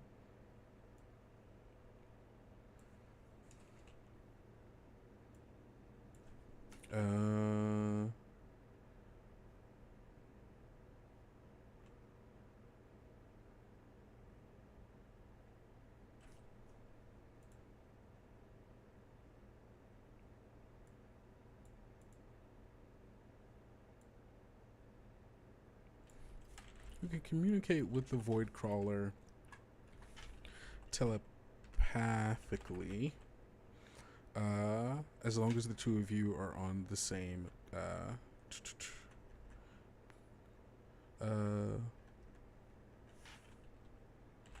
the Void Crawler can communicate simple ideas, emotions, and images, but struggles with complex concepts.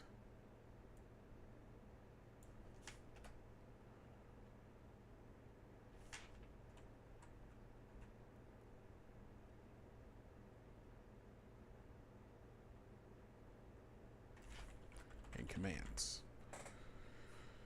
No, I shouldn't say commands.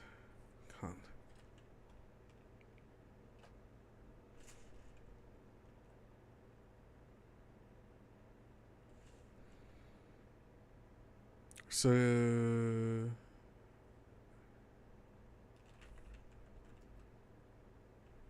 is love or war? There's no point in that. No, I'll let other people decide what's a complex concept.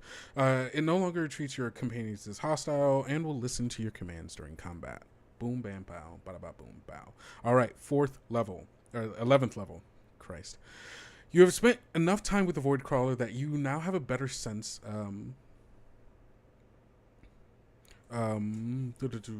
What's a better way to say what I'm trying to say? Your proximity. Your proximity to the void and its influence has... Wait, do I still use the word attuned over here? No, I don't. Has attuned your senses to its strange nature and allows... Yeah, I like connection better. Your connection to the void and its influence has attuned your senses to its strange nature.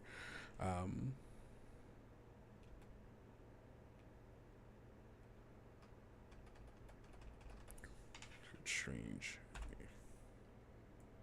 I don't...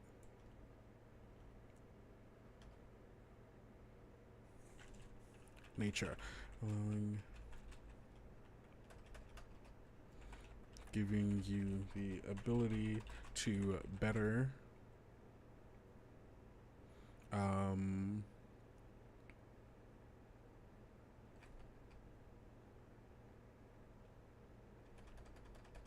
to what's the word I'm looking for? It's not sense. It is giving you the ability to sense is kind of the word I'm looking for. Well, I guess let's look at these things, right? You have advantage on perception and arcana checks related to detecting the presence of creatures with the void tag. Similarly, you can detect. That's the word I'm looking for.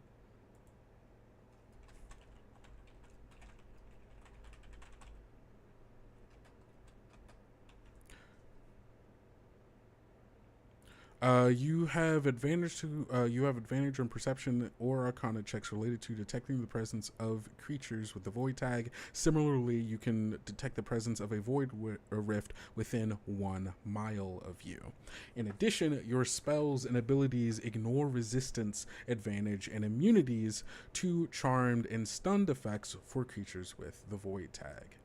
Did I already? So this one originally for this charming. I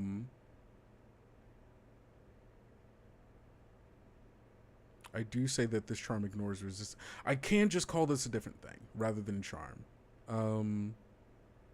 Lull. Let's find some synonyms.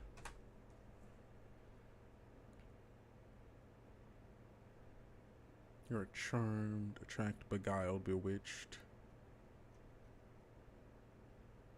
Oh, maybe I need charmed. There we go. Attracted, bedazzled, beguiled, bewitched, enraptured, enticed, entranced. Entranced might be good. Thrall. I think thrall is too strong of a word. Because you're not making them your thralls. It's like whatever your music or performance is doing, it's charming them is the best word, but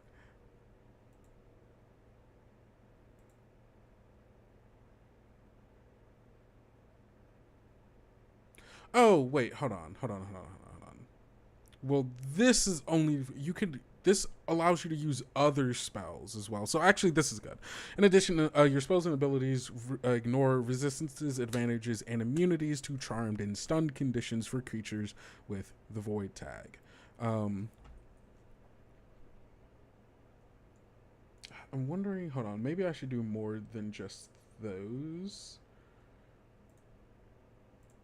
Let me look at what everything aberrant resilience gives resistance to.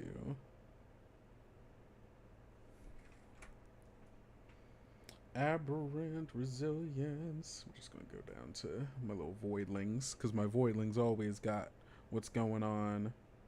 Oh, void might. Okay, cool.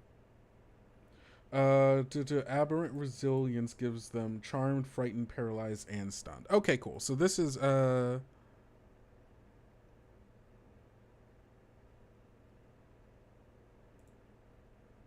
yeah, resistance advantages. Okay, I don't need advantages here. In addition, your spells and abilities ignore resistance to the... gosh, too much. The charmed, frightened, paralyzed,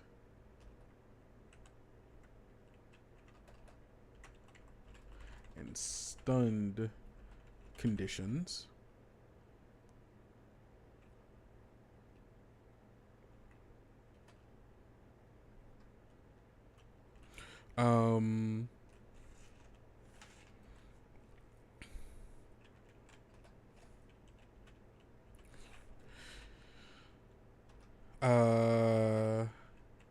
And what's the I need to find something that makes resistance nothing but makes immunity into being resistant to. What is the... I'm trying to think of a ability that does this. Oh gosh, is there one? There might be a spell that does this.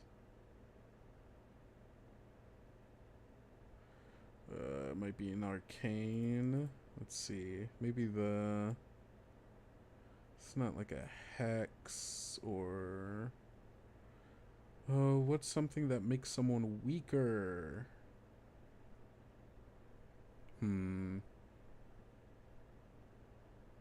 Banishment, compulsion, confusion, elemental shield, ice storm, phantasmal killer, resilient sphere, pass wall.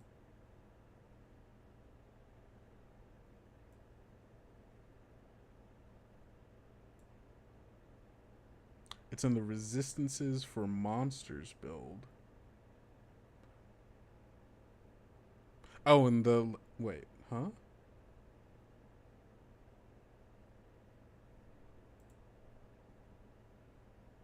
Oh, well, I know the effects. I'm looking for the, like, wording for an ability that treats... Oh, I guess I can instead just... So, in addition, your spells and abilities ignore resistance.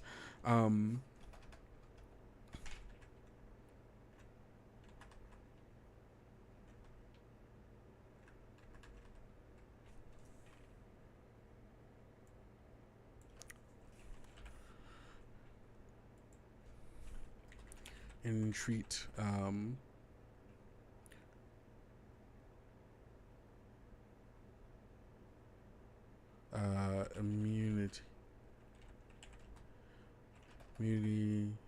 immunities to these conditions, and treats immunity as resistance. Is kind of what I'm like basically getting at. It ignores resistance and treats immunity as resistance instead. But I'm afraid that the wording of this means that it ignores that. Like, I don't want this to be confusing. I guess hold on, this is...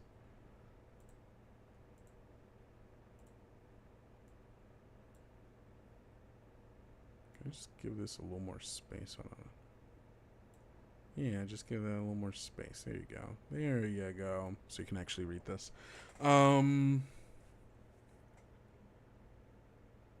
Yeah, we'll see. Okay, that's where my brain is right now.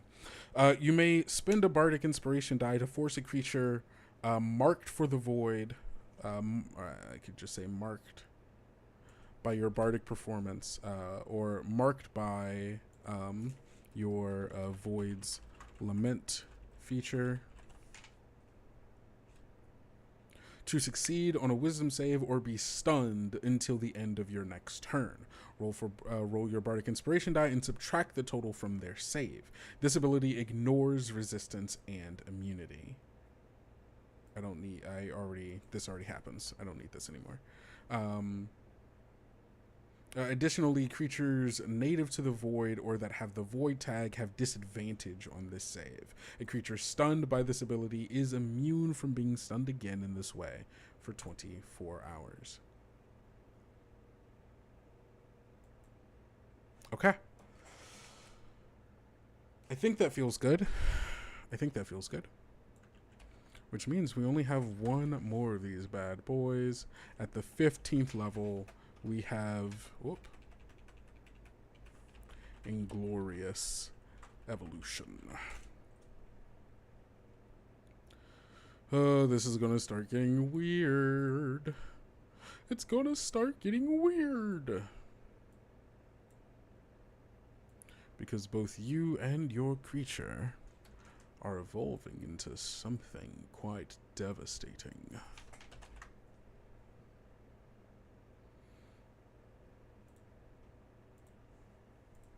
That.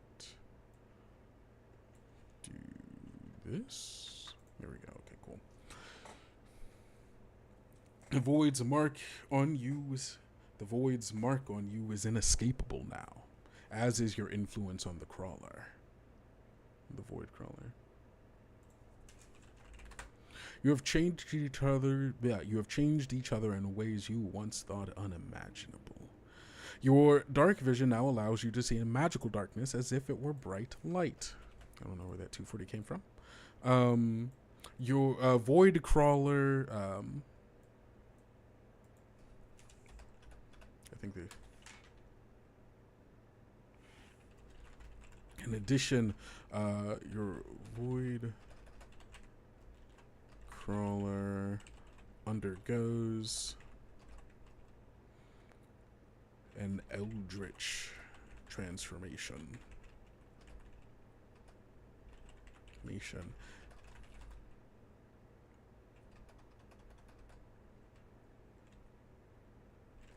Its form changes. I can't tell if I want this to go earlier. Because maybe this should go in Taint itself, you know?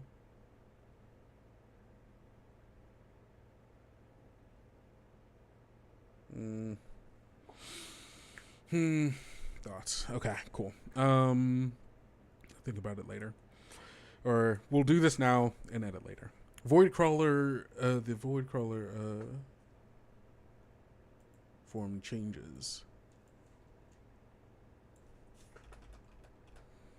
Choose one evolution from below.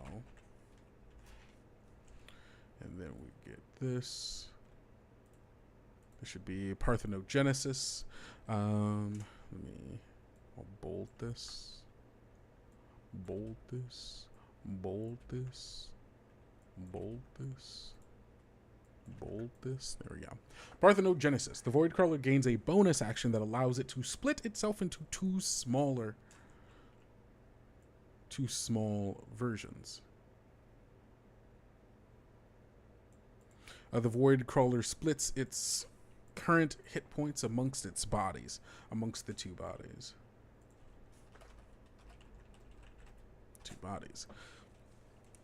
Both Void Crawlers act on the same initiative count.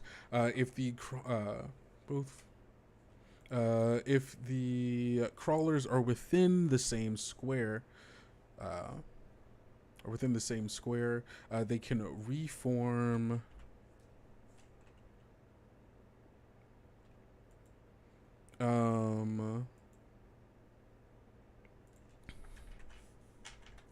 If both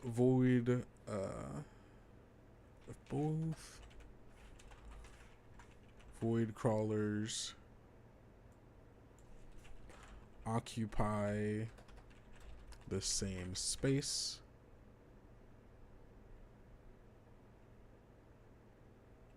as each other, they can reform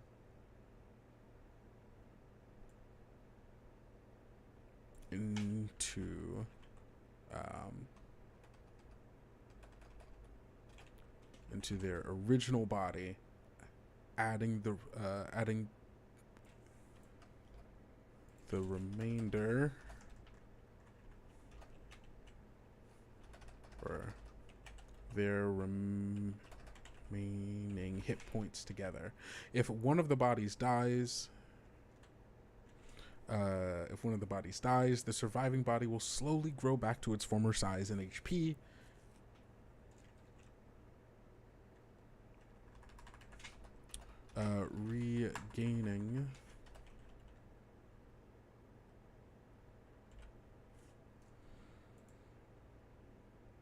Regaining its former stats.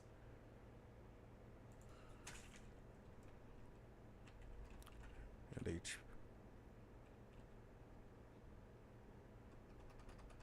At the end of a long rest. There we go. Cool. Next we have tentacles. Void Crawler. The Void Crawler gains and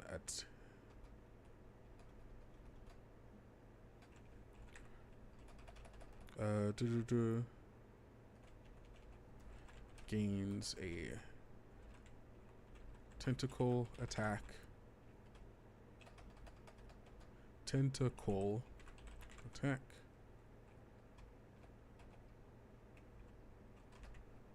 I think also maybe it should gain multi-attack. Boom, boom, double one. Oh no, it gets the grab action. Maybe the hunter should get multi-attack. There we go. Okay, cool. The Void Crawler gains a tentacle attack.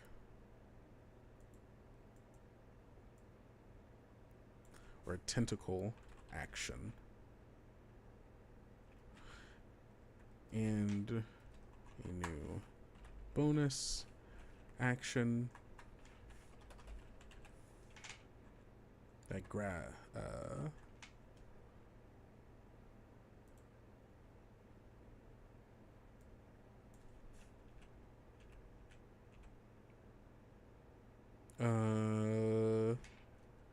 action that can grapple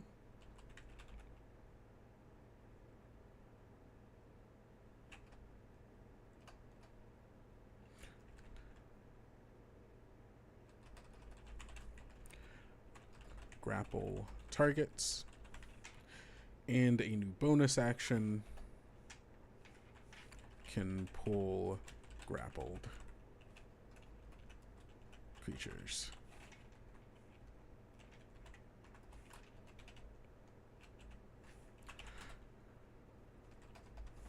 Hello, Bug. My cat's about to have a quick visit with us, as you can see. That can grapple targets, and a new bonus action that can pull grappled creatures.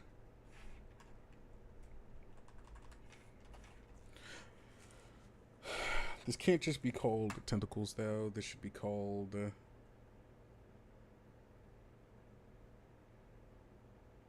squidification. I'll call it squidification. Squidification. Hover speed. And a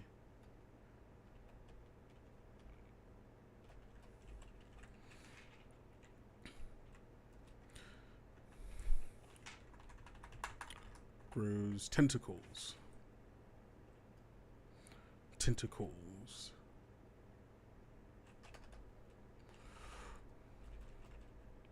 Used to attack prey at a distance.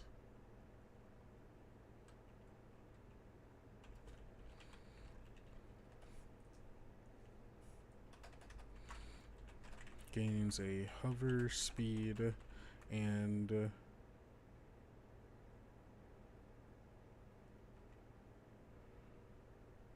tentacle action that can and a bonus action that can pull grappled creatures. Projectile. The Void Crawler.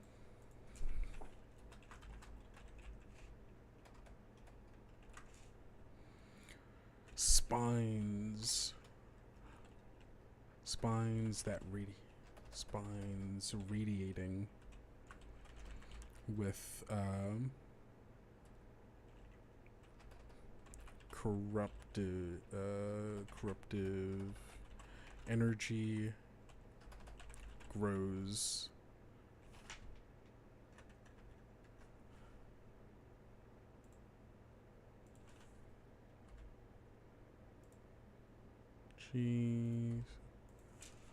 grow long the Void Crawler's body. It gains a ranged attack.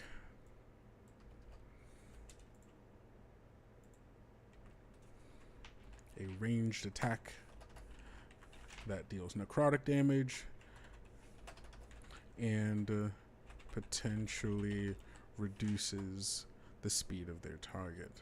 The speed of its target. Tentacular. Interesting. How do you say this word? Tentacular. Tentacularization is kind of good.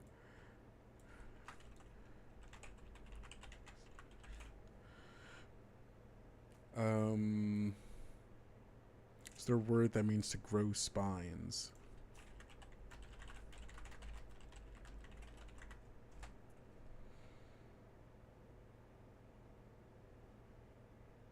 Spinescent? Spinescence. Spinescence. Is that what this word means?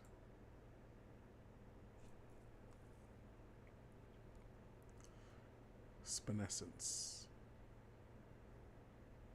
That's a plural S. Spinescence. What? Interesting. The quality of being spiny. Spininess?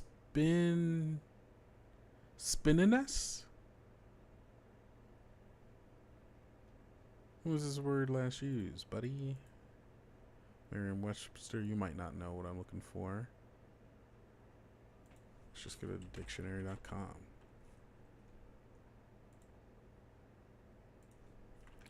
Spinescence. Is this a real word? Spinescent. To be becoming spiny. Okay. So it becomes spine-like, ending in a spine, bearing spines. Okay, spinescent. Spinescence would be good. Spinesification? Spinescent.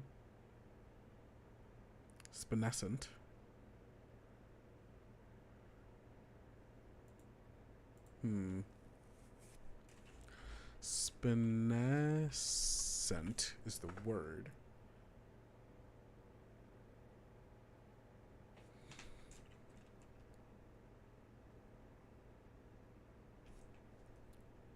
Esis. What is the word esis? Suffix. I love watching the creative process and seeing, like, yeah, I'm trying to figure out, like, the right word here. The action, the process, esis. So, the act of growing spines might be spinescesis?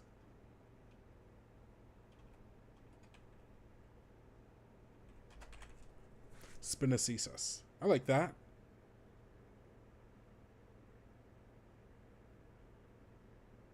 Yeah, spinescesis. Spines radiating with corruptive energy grow along the void crawler's body. It gains a ranged attack that deals necrotic damage and potentially reduces the speed of its target. Love that. So this one is going to it's going to gain multi attack action. And it gains the Pack Tactics trait.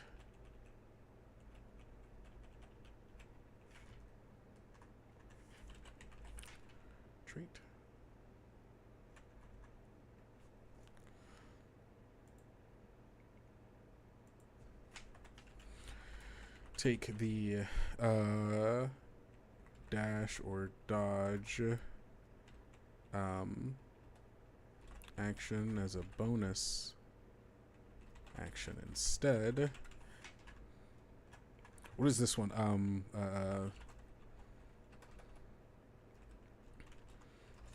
Void Crawler's Maw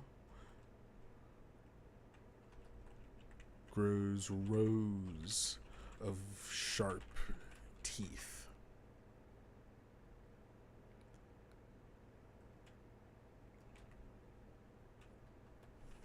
The Void Crawler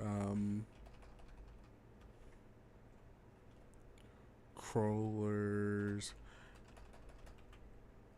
Yeah, wait. I can't. Wait, hold on. I have to go back to like what was in my mind. What attacks it already had? It had Decaying Claws. Shouldn't have multi attack here. That'll gain it later. But Decaying Claws, I like that. Okay, cool. Decaying Claws, fine. That can stay that way. Cool. What was the dampened spell thing? Oh, because I got it from the Void Might. Yes. Which has the dampened spell ability, which the Void Crawler will just have. When a creature, which is the Malzahar of it all, when a creature the Crawler can see within 10 feet of it casts a spell, the Might can dampen the spell. The caster must succeed on a DC 12 con save. Is that the original one? Yeah, it's DC 12. This will probably go up with. The caster must succeed on a con save equal to your spell save DC, expending the action required to cast, but not the spell slot or daily use.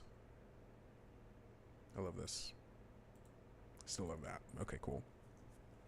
The Void Crawler's teeth The Void Crawler grows rows of sharp teeth, and its body becomes lithe and athletic, ready to hunt.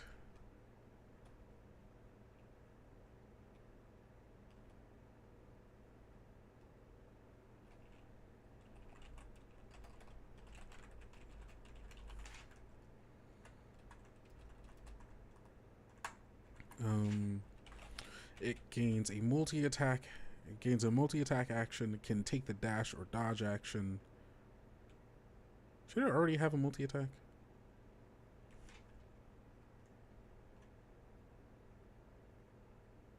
A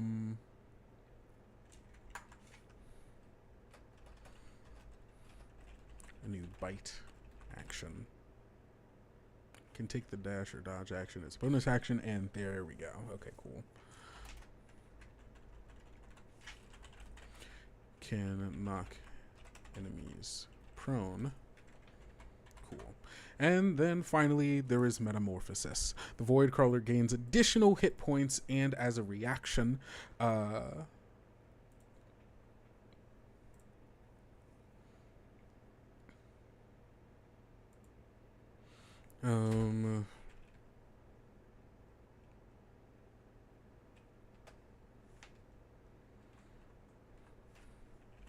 body is ever shifting, the Void Crawler's form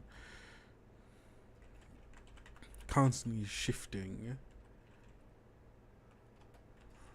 growing, and what's the word I'm looking for? Shedding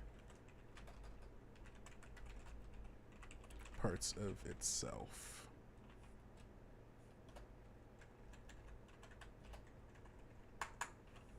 It gains additional hit points.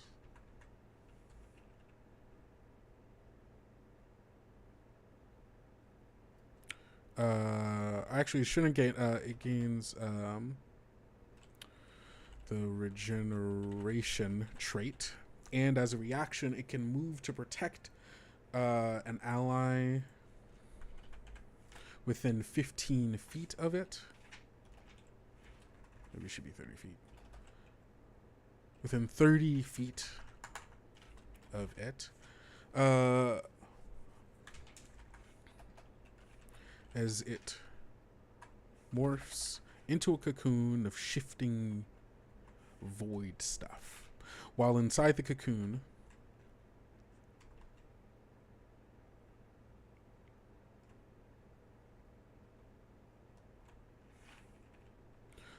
surrounding them in a cocoon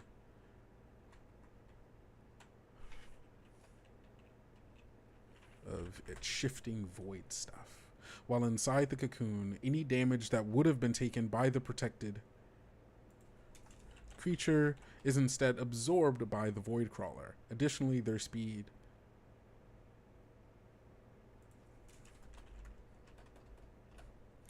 creatures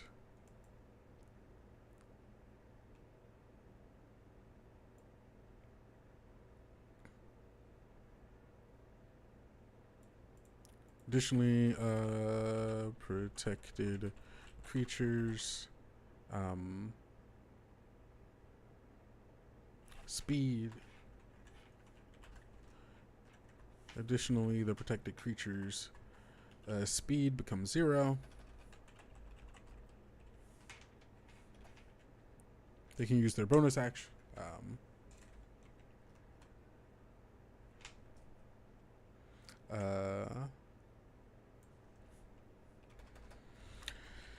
Takes a bonus action.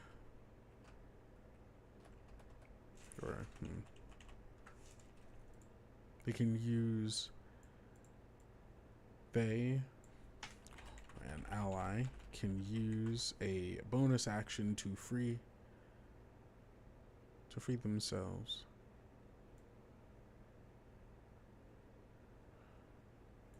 to be freed from the cocoon and move to an adjacent space from the void crawler. Cool. Okay. Amazing. Hot dang, everybody. I think we did it. I think we done did it. I still have to write the description for the subclass, and then I am going to have to go and like fix up this stat block, but I'm not going to do that to you all right now. We're already a decent ways over our usual time. But this has been a joy. This is it. We did it. We made a subclass together. So thank you so much for being here. It's been a long time coming, but I'm going to do some cleanup on this, and then I'm going to send it on over to our editor, and we'll see when it can get onto the blog. I want to thank you all so much. This has been a joy. We'll see how our editor feels. Some of this might change like slightly, but I think ultimately, I think Jeff is going to like this quite a bit.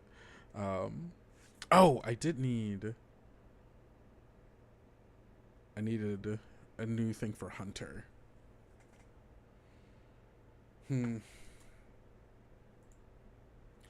Will Kobold Press hear my pitch? I don't think we take outside pitches at this point in time. That might change in the future. But right now we are not looking. Our plates are full. We have full plates at this point. Now that might change in the future, but as of right now, we're always looking for new designers, but when it comes to someone pitching us a new project, I don't think that we have the bandwidth for that at the moment. But again, we'll if that changes, we'll be very public and open about it. Tech with the blog, get it in a book. We'll see. I'll put it in Jeff's hands and we'll see. There's a good chance that I'm not going to say there's a good chance because I don't control any of that. There's a chance it could end up in a book. And if so, we did that. Remember that. We did that. Okay. I do need a name for a hunter. Predator. Predator's good. Predatorization. I